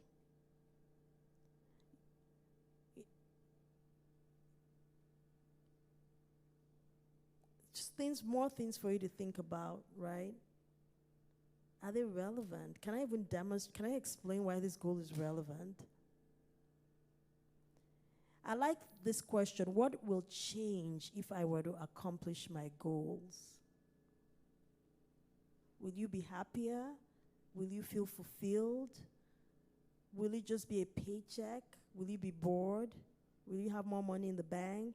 Will you be trying to do something different? Sometimes I like to do these games with myself where I try to imagine myself and then I ask myself what would be different. I did it last night before I went to bed. I was like, what would happen right now if I were a billionaire? Just what would happen? How would my day have been different? I said, okay, maybe I would have flown from New York to Cleveland in a private jet. Maybe, I have a Rolls Royce pick me up from the tarmac. I don't know. And you go through these iterations. And then I ask myself, why is that important and why is all of that necessary, by the way? But then I decided that, it was so fun hanging out and being picked up by church people and having a conversation. This is a true thing I had in my head yesterday. I said, it would be so boring. I'd be sitting in the Rolls Royce by myself, nobody to talk to. So, I had my church people pick me up and we had a good conversation. That's not bad. That was nice. And somewhere along the line, I fell asleep. So ask yourself, why is this thing important to me? Like, what will be different? What is it about that goal that really excites you and gets you motivated? Because you may find out, you may be very disappointed, you may not like the answers you get when you start asking yourself some of these probing questions. And the reason why it's important to go through all these exercises iteratively, meaning not just one time, but many times over time, randomly. You're on vacation, you're at work, you're driving your car, you're cooking, you're working out in the gym, whatever the case might be. So what? The so what sometimes is good, the so what sometimes is completely irrelevant, and then you wonder to yourself, is the goal actually meaningful? This thing that I'm killing myself for, I must do this, I must do that. It may not really just be all that you thought it was, and it oftentimes ties to the fact that, was it really ever aligned with your life's purpose in the first place? When all these things work together in concert, that's where you start to talk about excellence versus mediocrity. Sometimes you see some people and you just wonder, how far? We all started together. You can't explain why they're there and others are just meandering. But some of these sorts of conversations they've had in their head, and that's what's really driving them. The so what. So we talked about the fact that goals should be time-bound. I like the title of this header, A Goal Without a Deadline is Just a Good Idea. Have you ever heard people say something like, that time when we used to, way back when, do you remember? They're still where you left them 20 years ago, 10 years ago, 5 years ago, talking about when. A goal without a deadline is just a good idea. Face the elephant in the room. Is you. Don't blame anybody. Nobody made you do it. I hosted a bunch of ladies in my home in Atlanta last year. It was somebody's birthday, and about 5 or 6 of my friends flew into Atlanta. We had my whole house to myself. My husband said he's not showing up in that house. We can knock ourselves out. So we had like the whole weekend. We went to the spa. We hung out. We had dinner. We really talked. It was just beautiful. But one of the ladies told me something that I thought was profound. Her father is a medical doctor in LA, a renowned doctor, and her parents have lived in America for probably over 40 or 50 years. Over 50 years. Her mother wanted to be a lawyer. She never went to law school. Till today, her mother is still blaming her dad. I wanted to go to law school. I was taking care of the children. It's because of you I didn't go to law school.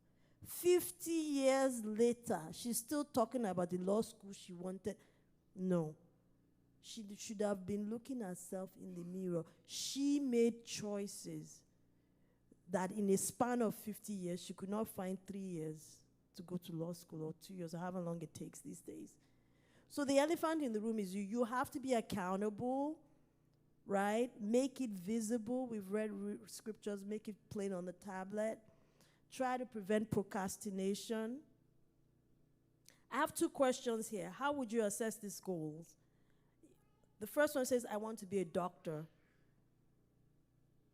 I'd like feedback on that goal. Or the other goal, I am working towards my certification. What's wrong with these goals? What can we do to make them better?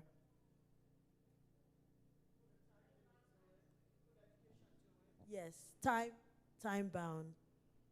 I want to become a doctor, just like my friend's mom. I wanted to be a lawyer. Because of you, I never became a lawyer. You cannot say that your future, your purpose, everything you wanted to be happened or didn't happen because of one person or one situation. It's an absolute cop-out. You have to look in the mirror and be accountable. Nobody did it to you. That's the other thing. Sorry, you kind of did it to yourself. You have to fight your way through. After I got married, I decided to go to Harvard for a data analytics program. I don't know, I make my own choices, you know. It was hard. I was working full-time as chief of staff to the CEO. I was taking classes virtually. Then I went to Boston for a season. Nobody sent me. I chose to do it. It was very hard, but the reward was mine. So Ephesians 5:15-16 says, look carefully then how you walk, not as unwise but as wise, making the best use of your time because the days are evil.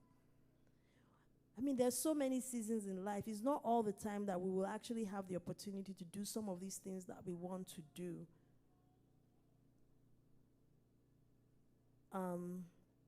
So there's a lot I can think about, just the challenges along the way. But just always remember there is a path forward and you can commit all these dreams into God's hands. So as we talk about time bound, I put together this, and hopefully this deck will be shared, but the idea is to like have a visual. So whether it's in this form or any form that works for you, is to have your goals and put milestones. So this is an example of monthly, and then this is just weekly. And I remind you what you can measure, you can change. What I can measure, I can change. Not in a self-grandirizing manner like, oh, I'm so amazing and so perfect, but more so from a position of accountability and having it visible for yourself to see. And here are some tools and resources as you sort of embark on your journey, whether you are coming out of college, whether you are an experienced hire, and David touched on some of these. But what resonates with me on this page is really the bottom half of this. Squeeze results out of these resources. I don't really think I'm sharing with you anything you don't know or you haven't seen in terms of what's on the left side. But the question is, how do you actually get value out of it? Like, how do you get something out of LinkedIn, executive search firms, referrals, friends, etc.? So for the younger people here, just know that whatever you put out there in social media, that is who you are, literally till eternity. It is your brand, it is your image, it's how people think about you. So for those people that are putting terrible comments on Facebook, just know that some recruiters, some companies will actually go look at your Facebook page and see what you've put out there or what content you might have on social media. On LinkedIn, these are some best practices in terms of your profile. I've seen people have if you're on Facebook and you are wearing a t-shirt and a hoodie, maybe that's okay because that's an informal setting. But if your profile on LinkedIn, you're not dressed professionally, that is probably not a good idea because that's where recruiters will get a first view of who you are. So think about, what does your profile look like? And these are some other ideas of what you can do. But if you take nothing away from this, please go on LinkedIn, look at profiles of other professionals in your field, and ask yourself, what 2 or 3 things can I do to improve my profile, my about section, your headline, right? And also something as simple as a URL that ends with your name and completing your skills and recommendations. There's lots of tools online. We're not going to go into details, but I just want to plant the seeds and give you all ideas of what you should think about. Before we finish, I just want to conclude on a very positive note. I want people to really feel encouraged. It's never too late to start. So dream, plan, journey. You have the choice to choose, right? Choose wisely. There's a challenge in front of you, and every journey begins with your first step. Every journey, a journey of 1,000,000 miles, begins with your first step. Today is September 20th, 2025. Where will you be on September 20th, 2026? Mark your calendar. Have a vision. Be purposeful. What makes your heart sing?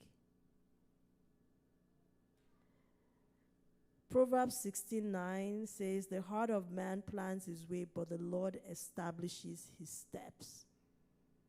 Ask the Lord to establish your steps, show you his purpose, his vision for your life, to give you the resources you need, and to give you the grace to accept those resources. I forgot this page. I went backwards. This is what I want to leave the group with. Could you be the catalyst? Be gracious to one another. I remember when I was applying to business school a couple of years ago, some Nigerian friends that I was working with, I would help people with essays and things like that. And then there were another group of people that would not want to share their knowledge. You can't look at my essay. No, I don't want you to see this. Just this sort of selfish, I don't even know what the word I'm looking for is. But wherever you're trying to go in life, bring people along, form a group. If there are nurses in this school, in this church, or people in the medical profession, all you medical people, form your own group. If they're undergrads, form your group. If they're engineers, form your group. Teachers, things like that. Or people that are, there could be a group for people that are transforming their careers and going from doing something to something completely different. Connect regularly, be accountable to one another, share your resources. If you hear of a job opening, that's another area where sometimes people are like, I'm not going to tell this person, we'll be competing for the same job. Whoever is going to get the job, God already has their name and mark on it. So, just share. You can learn from one another. You can do your mock interviews together. You can review your resumes together. I have a core group of people that I work with, kind of like my support team. We've been helping each other for the last 20 years, looking at resumes, looking at cover letters, preparing for interviews, sharing ideas, sharing leads, referring one another for jobs, for opportunities. But sitting in your closet trying to do this all by yourself is really not the most efficient or effective way that I've found. So just something to think about. And we have some scriptures here that I think should hopefully provide some support. Colossians 3:23, whatever you do, work at it with all your heart as working for the Lord, not for human masters. James 1:5, if any of you lacks wisdom, you should ask God, who gives generously to all without finding fault, and it will be given to you. So having that support group can really be super helpful for that. So we've talked about this, be encouraged. And then I just have an appendix here, which is basically a bunch of job sites for different, I try to categorize it, undergrads, MBAs, technology people, nursing people, engineering people, administrative professionals, executive search firms, and Cleveland recruiters, since we are in Cleveland. So really, this is all I had to share with you. I want to thank everyone for the privilege and the opportunity, and I want to close with Proverbs 4:7. The beginning of wisdom is this: get wisdom, though it cost you all you have, get understanding. Thank you.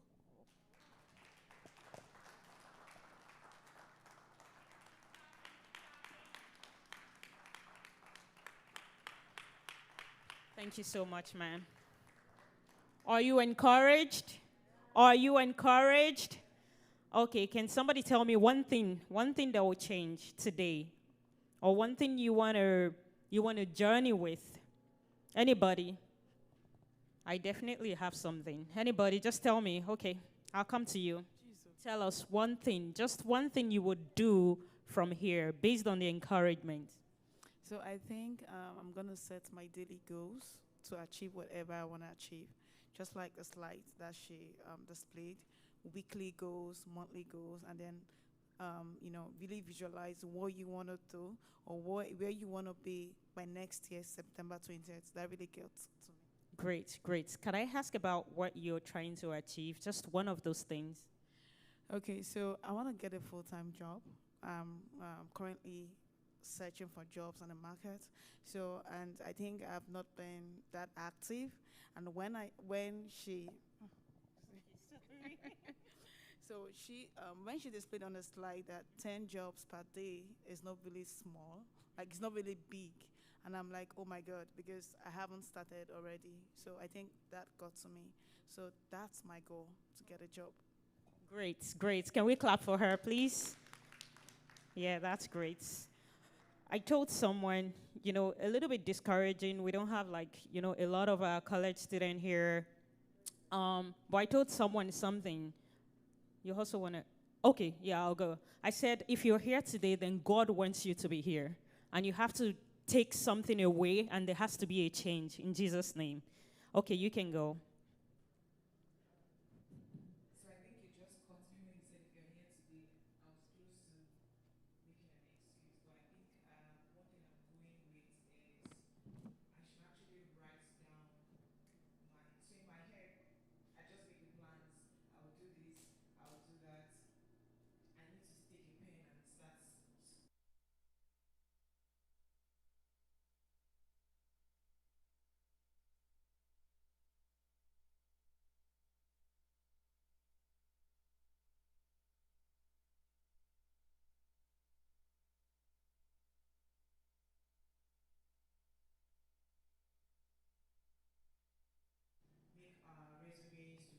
in. It takes you more than 1 hour or so to schedule just one resume to fit one job description. How do we manage it? Because when you do that in 1 hour, so if you are doing things and you have other deliverables for the day, it's pretty discouraging. Even the cover letters. That was why I asked my question.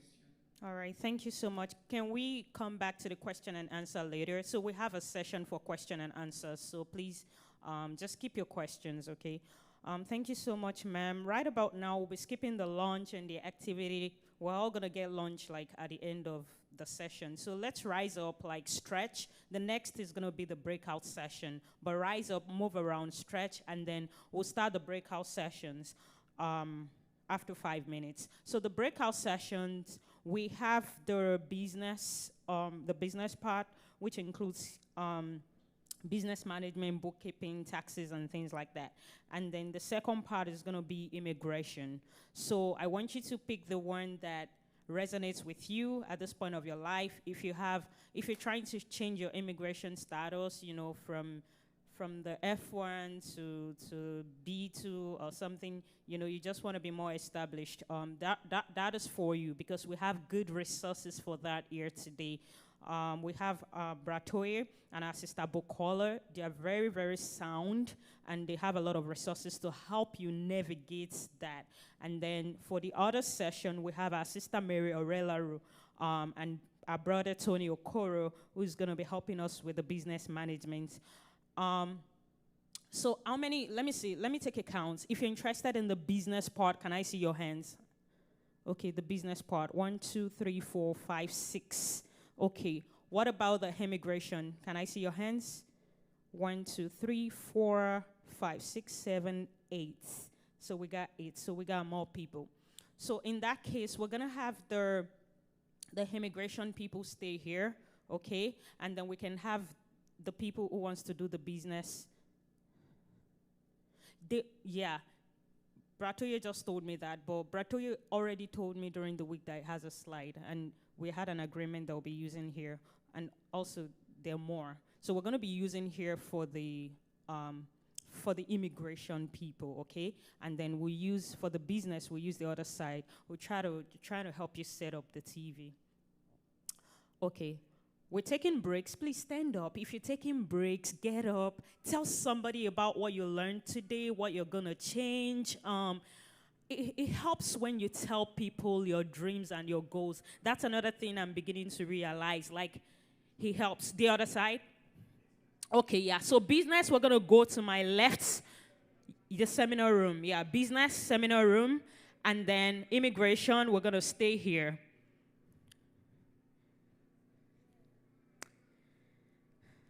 Lunch is coming. Stay back. After now, we'll do the Q&A, and then we're going to have lunch, okay?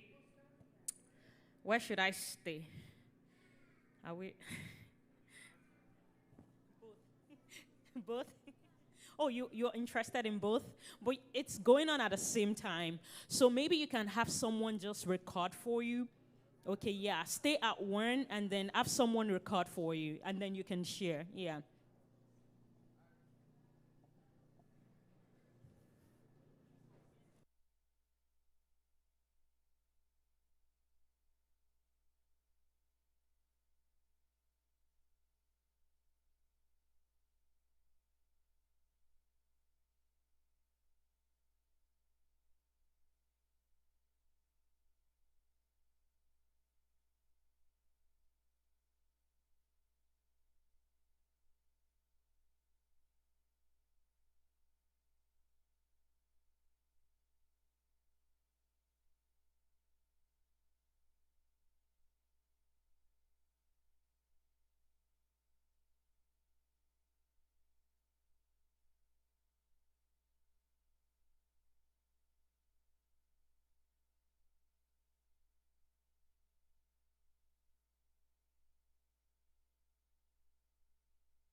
represents clean messes like a champ. In the green corner, we have Bounty. In the other corner, the next leading brand. Bounty delivered a 1-2 punch and soaked up the spill quicker. That's because it's 2 times more absorbent than the next leading brand. Bounty, the quicker picker-upper.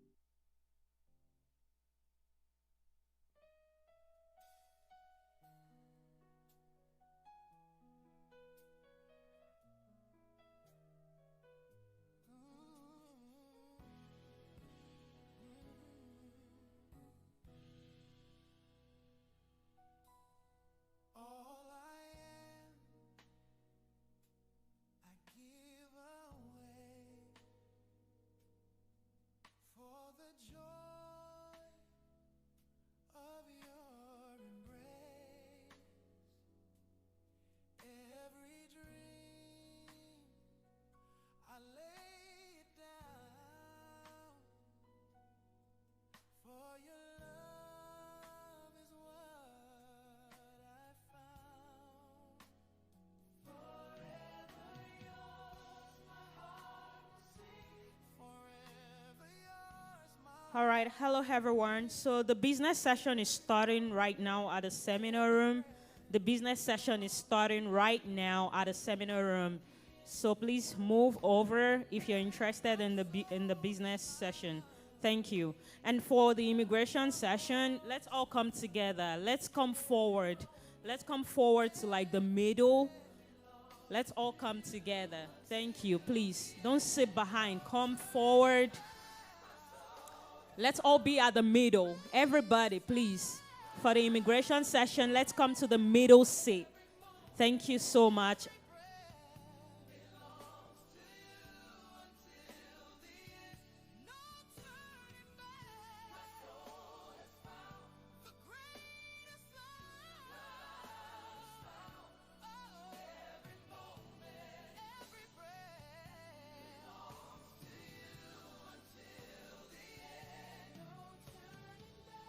My soul has found greatest love, the holy sound.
tried to steal my song, but your light has kept me strong. Every shadow bows to you. Every chain is broken too. Shine on me, Lord. Shine on me. Let your love set me free. Shine on me, Lord. But I think they're waiting for the slide, but we're not going to wait for the slide because we got 30 minutes for this session and almost 15 minutes it's gone already. So let's start. Bratoya, who is starting? Is it Dr. B? Is she starting or you're starting, please?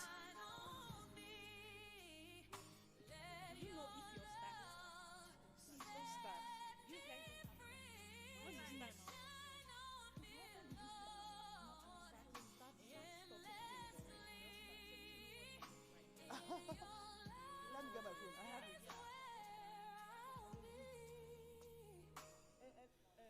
Glory falling from above, overwhelmed by perfect love.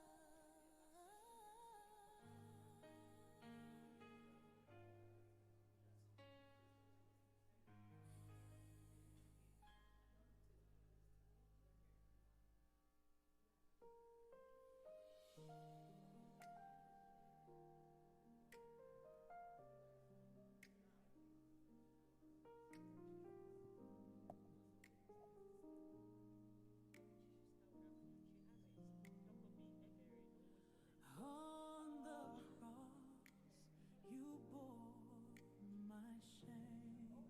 Hello, everyone. Hello, everyone. The music down. Erased by name. Still today, your mercy flows. Can we turn off the music? Stronger than Music off. Kill the music. ever know.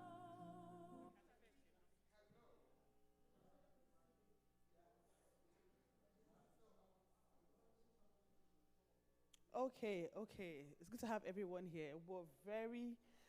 Bratoye.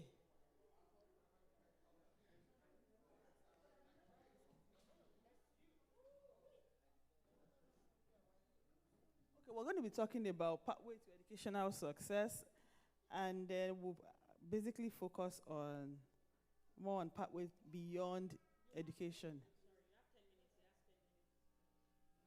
Yeah, sorry, we're just trying to put some things together. I think we're going to jump on some things so that we want to go for the first. Okay, so the first highlight we wanted to talk about was now that you're here, what are the ways to help you make the journey easy? Some people already came with scholarships, that's faster. If you're not here with scholarships, you want to look at what are the other funding options. And then we were talking about loans, we're talking about on-campus jobs, grants. A lot of us actually focus on if there's no campus job, there's no scholarships, then there's no help elsewhere. I know one of the advantage I had when I came was I had some people on grant that made me know there were scholarships outside that I could apply for.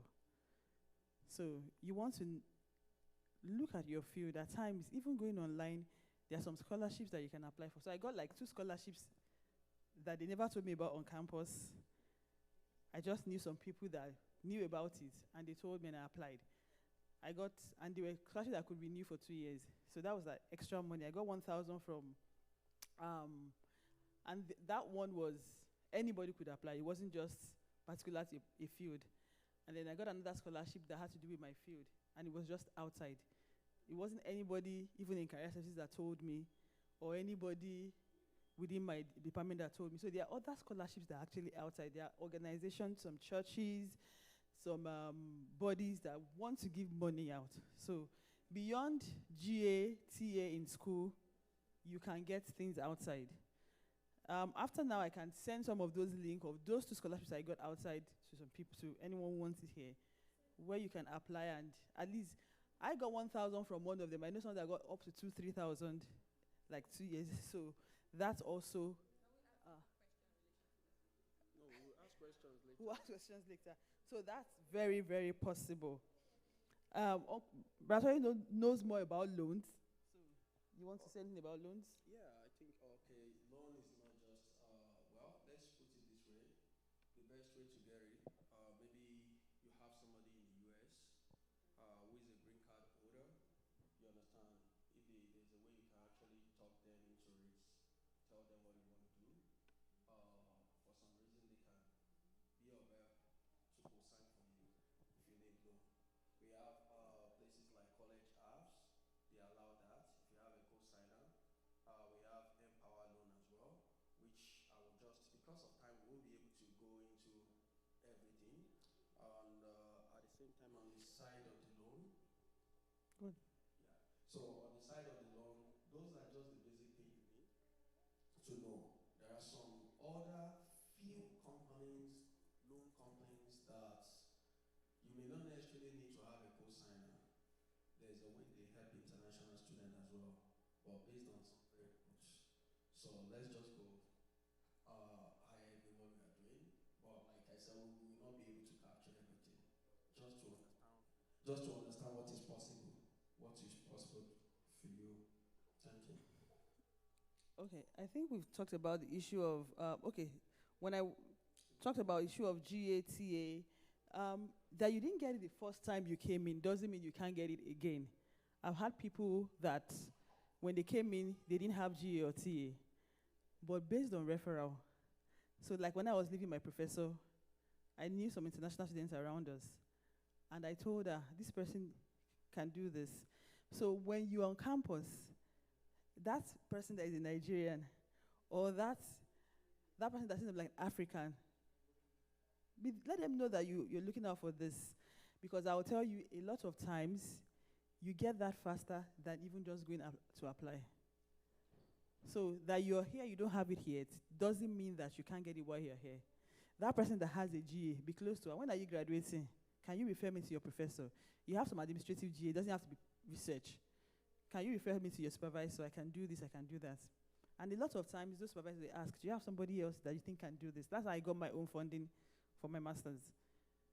And just by the words of mouth, and by the time I met her in person, she was like, okay, I think I'm cool with you. So that you don't have it now doesn't mean you can't get it now that you're here. So keep exploring. Keep telling people on campus, I want this, I can do it.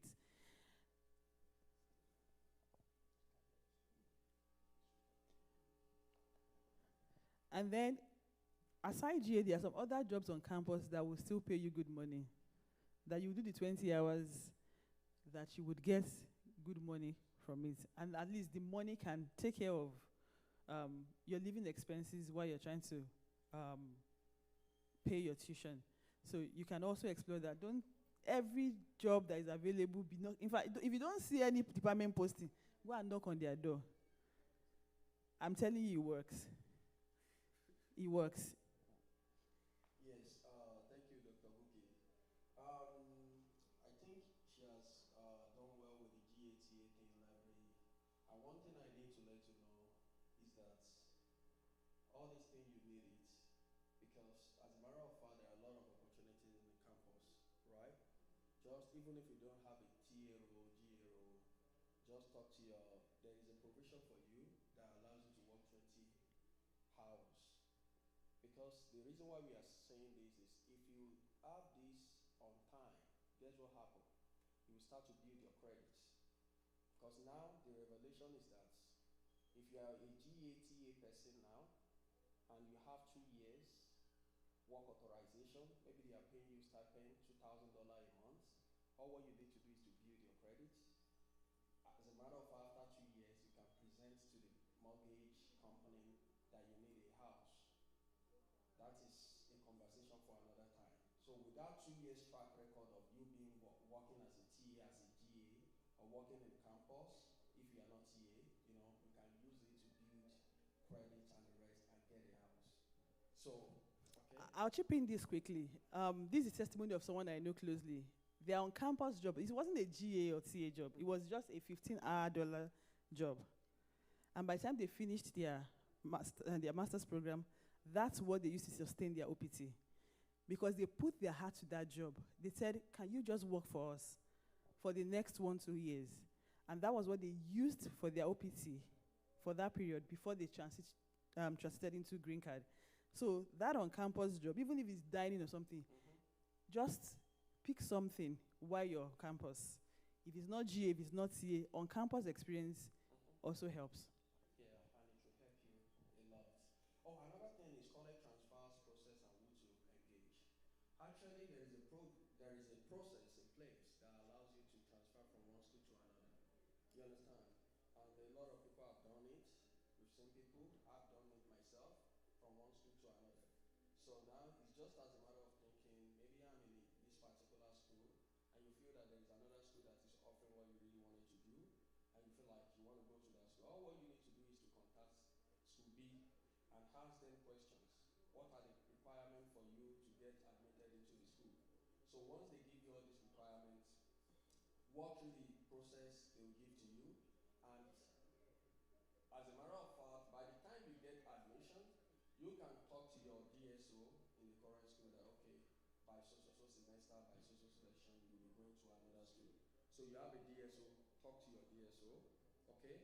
So because they are the one who are going to walk you through all this process before they can transfer you to another school, another college for whatever reason. It's legal as far as the US is concerned. No, we can't say that it's not valid now because it's not been, there is a proposal, okay? So that's For now, it's still yeah, valid it's still valid until the proposal is implemented. even when the proposal becomes implemented, it's 1 year. Stay 1 year in your current college before you move. Okay, so let's go, Sister Buki. So, Talking about internships, OPT, CPT, I would say, you're like, I just came in, I'm just trying to settle and understand what's going on with my classes, and you're saying, I have to be looking, yes, so your eyes have to be here and here. Immediately you come and you start going through school, start preparing for how to get internships. The reason is the experience here is going to help you a lot. I've had people that is their internship that they did in the first year, that they repeated in the same place took them the second year, and then that was where they didn't have to start looking again for post-completion OPT. So that American experience is important. Start asking your career services, how can you help me with internships? If they come, they bring people to school to talk about the positions they have in their company, attend. Start from the day one. Don't say it's only I just have to pass. Yes, you have to maintain status by passing, but at the same time, you have to find a balance. Because don't worry, don't forget that 1 year, 2 years, 3 years, 4 years goes really fast. And you don't want to be at the final lab before you start doing all these things. So when you do internships while you're in school, number one, you've expanded your network. You have more people you can reach out to in those companies. When they see those experiences on your resume, they have more confidence that, yes, you can actually get the job done. okay, thank you, Dr. Buki. So now we just see on the internship, you can see CPT, pre-OPT. So CPT simply means curriculum practical training. There are some schools in the United States, based on the license that they have, they allow you to practice what you are learning on the go. It is called curriculum practical training. So you need to ask your DSO if the course you are taking right now allows for that. There are some schools they allow you if you are a graduate student like MBA. DSO. That's your international. Yeah, students official. Yes, designated. So all schools they have DSO because the DSO are working together with the USCIS. You understand? So they are the one that issued your I-20.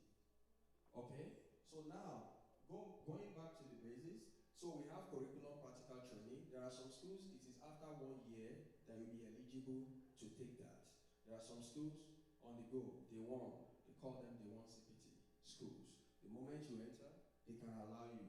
And now, pre-OPT is the same thing. Maybe there is optional practical training. Everyone is used to optional practical training after school, right? You have 1 year. If your current program is 10, you have 3 years to yourself. Talk to your DSO, they're going to tell you. So After OPT, you have 1 year to yourself to work with any employer to learn. If it is 10, you have additional 2 years based on current immigration landscape. So that is what we have as 10 OPT eligibility. 3 years for STEM, 1 year for all programs, but it's optional. Pre-OPT, a lot of people don't know about pre-OPT. There are some people that don't want to stay in the US the moment they are done with their program. So the USCIS allow, they gave a rule for that. After 1 year, you can talk to your DSO. Since you don't want to stay, right? I want to apply for OPT now. That is just like CPT. So if you exhaust 6 months, for instance, if you still want to take optional practical training, they will deduct the 6 months you have taken. So it's not common, but it's available to you as well. Thank you. Okay, just to quickly chip in terms of internship, since you're in Ohio, don't think that it's only those giant companies that you want to go for. What you're looking for is just an opportunity. So if I have a resource where there are many small companies in Ohio that are looking for people that want to do internship, and even the Ohio government is ready to pay $15 to sponsor that, while the companies themselves can add what they want. So that means the minimum they can pay you is $15. This opportunity comes up every section, every year. And a lot of people don't know about it. But what you're going is focused towards small companies, startup companies. But don't forget that these startup companies, what you need is someone to just keep you there, even after post-OPT. So if you're going for the competitive ones, all the Amazons and all that, there might be too many people coming. But now these are focused towards people in Ohio, and you don't even have to move within that 3 months. So if you need that resource, I can make it available for you. And you can reach out to them. They have a period where you submit the application. Or when you submit your resume, all the startup companies in Ohio, they will give it to them. Some of them will, at least they will match it to over 5-6 companies. And I'm sure you'll be able to get at least 2 opportunities that you begin to decide based on geography, who do I want to work with, who actually aligns with it. So it's always there. The government is ready to fund it, so it makes it easier for them to want to take you. Some of them just stay on the $15 the government wants to stay, but some of them wants to encourage you more. They had maybe additional $10 based on your qualification. So that I can make accessible to you. Okay, thank you, Dr. Buki. So we are on the career readiness, job prep, boot camps. One thing I want to tell you, even as you are going to school, please and please, if you have the money, subscribe to boot camps. Honestly, if I know what I'm telling you now, see, the thing is, there are some people who are already doing the job, maybe as a programmer, as a database analyst, as a data scientist. They are offering hands-on training. They are teaching you what they do on a daily basis. You know, the school will teach you theory, but they will tell you what we are doing as Amazon, what we are doing with Google. They will teach you, maybe for 6 months, for 14 weeks. You understand? And by the time you are coming out, I can assure you, with 3 interviews, you'll be good to go. Please, just do this. And before that, because you are positioning yourself ahead. So by the time you will be talking the way they want you to speak, they will be thinking that this person is just coming out of school. Look at what he or she is already doing. Because somebody who is doing it has walked you through the process. If I knew this, I'm telling you, the reason why we have programs like this is that so that a lot of things that some of us suffered, we wouldn't have to go through all those stress. Things we just work for you. I was discussing with Dr. Buki. I said, what I know today, if I knew all these things in 2007 when I first came to have my baby, in 3 years I would get my green card. And she narrated her whole story too. That's why we are doing all this. Thank you. I'll chip in this quickly. One of the things that we weren't taught when we were coming from Africa is we really don't know how to blow our trumpets. From the moment you get to the school here, if you attend a seminar in school, please take pictures, post it on LinkedIn. Be very active on LinkedIn. Don't say, maybe it's just a seminar. Post it. Go to where they put the highlights of the seminar. Post there. Take the picture. Even this I one. was here, we did this, we did that. I'm working towards my goal. Say something. Be active. You get a small scholarship, it's $200. Okay, please. Post it on LinkedIn. Among the people that were selected, I am this, I am that. Because let me tell you, recruiters, they go way back. They want to see, oh, this person. You will be surprised people that can connect with you on LinkedIn just because of how you're frequently there, what they see, and all that. But a lot of times, we wait until we want that job before we begin to post, I'm looking for a job. Let it be sure that you're actually fueling your career even while you're in school. You're doing things that are intentional towards your final goal. I will tell you, my husband and I were discussing yesterday, America, it's about talk. They want talkers more than doers. If you're able to talk and show that you're here, I can tell you, you will get promoted faster than the person that is even doing the job. So from now, you attend any seminar in school, please, dress professional. And when they are, please, even that question that does not make sense, get up confidently, ask it. Let them know that you're here. So thank you, Dr. Buki, because we are just 7 minutes away, I think. Or we still have a lot to cover. Actually, if you have to cover everything, let me tell you, if you follow all this process, the journey of 5 years will be shortened to 2.5 years. It happened 2 years ago when we had a session here. People wanted to become a nurse. They had BSc. They went to college, ADN, and they were estimating by 2026 we'll be done with ADN nursing. By the reason of the insight we shared here, we shortened the curve to some people have becoming an RN, BSN RN by 2024. Instead of ADN nursing 2026, and they will still be there. They finished 2024. Some people will finish now. I know some of them are among us today. You understand? It's because all these things, it's not just about praying and fasting. It's about insight. It's about knowledge. Like what Sister Fumi Taiwo shared with us. It's about community. You understand? So now, do's and don'ts. All what you want to do is understand the policy of your school. Please don't go outside that policy. You know the social media policy now. Don't discuss anything irrational in social media. A new law came August 15 that, anything can be picked against you. Now that you know that US wants somebody who will contribute to the system, you need to be intentional. Do you know that the things we do in church can actually count for you when you want to get your green card? Yes. Somebody say no. You don't know all these things.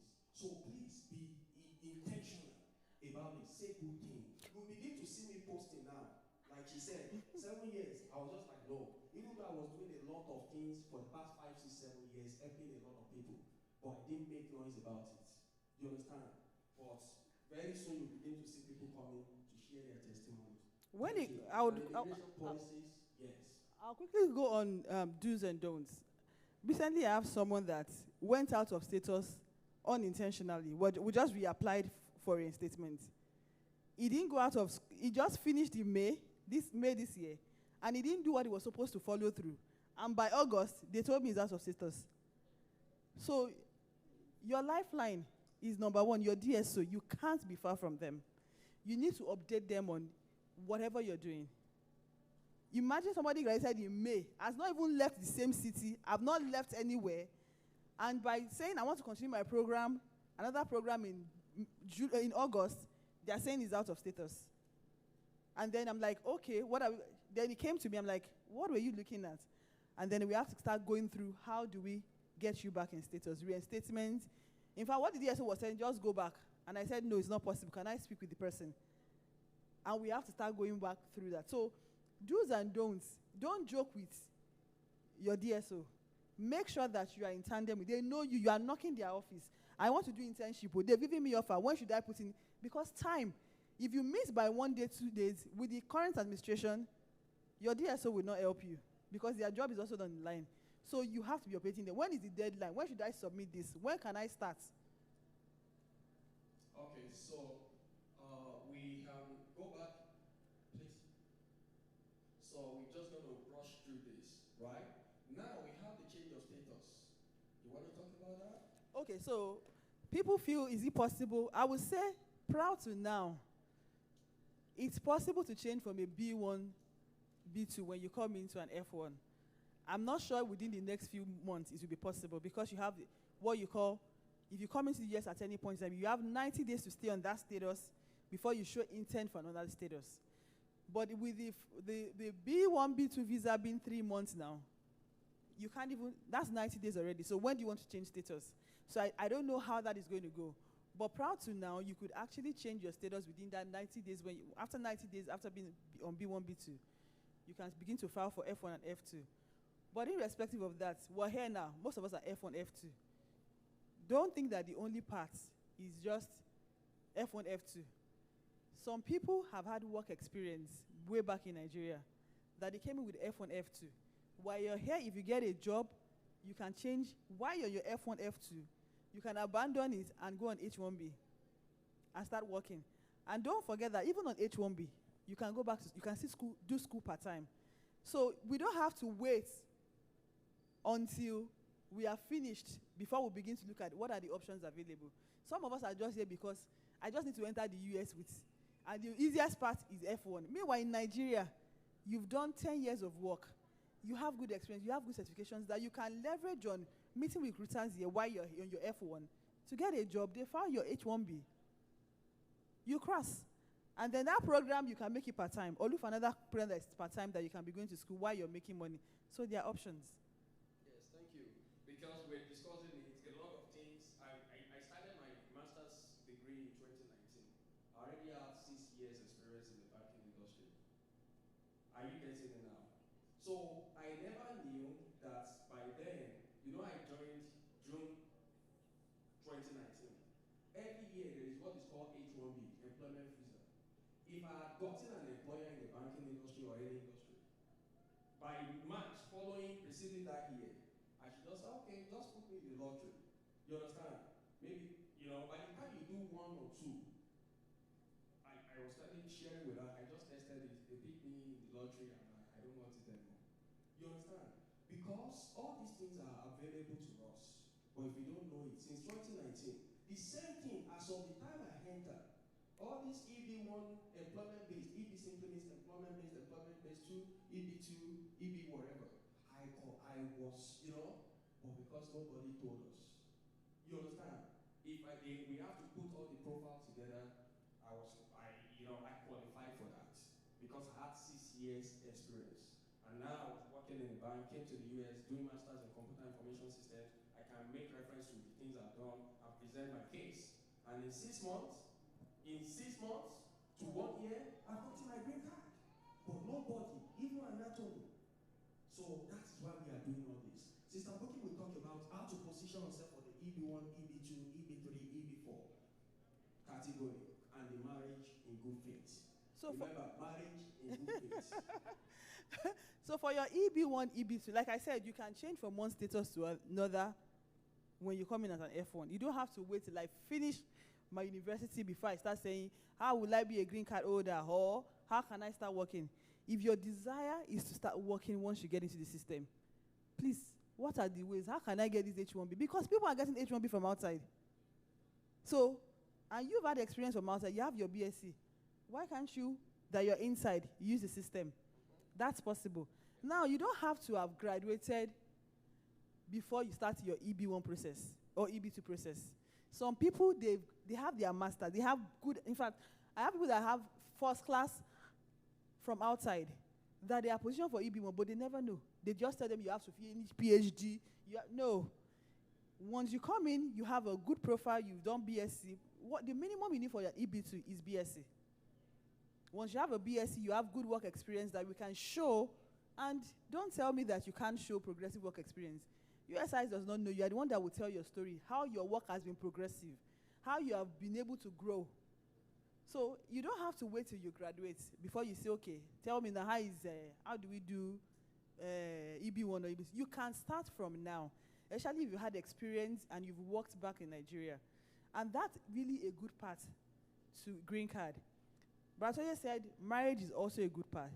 But like I said, he emphasized something. It has to be in good faith. He has to be in good faith. You don't want to go through. See, sometimes the shortcut is never short at the long run, and marriage is a lifetime commitment. So you want to be sure that this person I'm marrying them because I truly love them, not just because I really want to get a green card. Because at the long run, you feel it's short, it's not short. I have an experience that when I was in my EB2, I had someone that was in married. Till now, they haven't gotten their green card. Mine, I've gotten it. In fact, I'm looking at, okay, what's the next one? We're doing citizenship. So at the long run, you think EB2, they are retrogressed 2 years back. 2 years will catch up fast.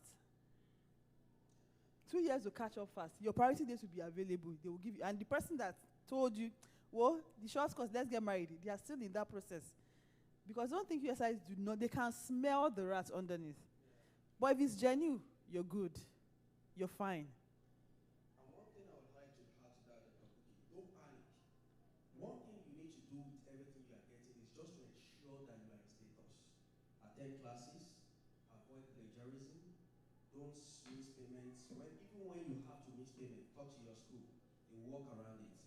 You understand? Talk to them. There's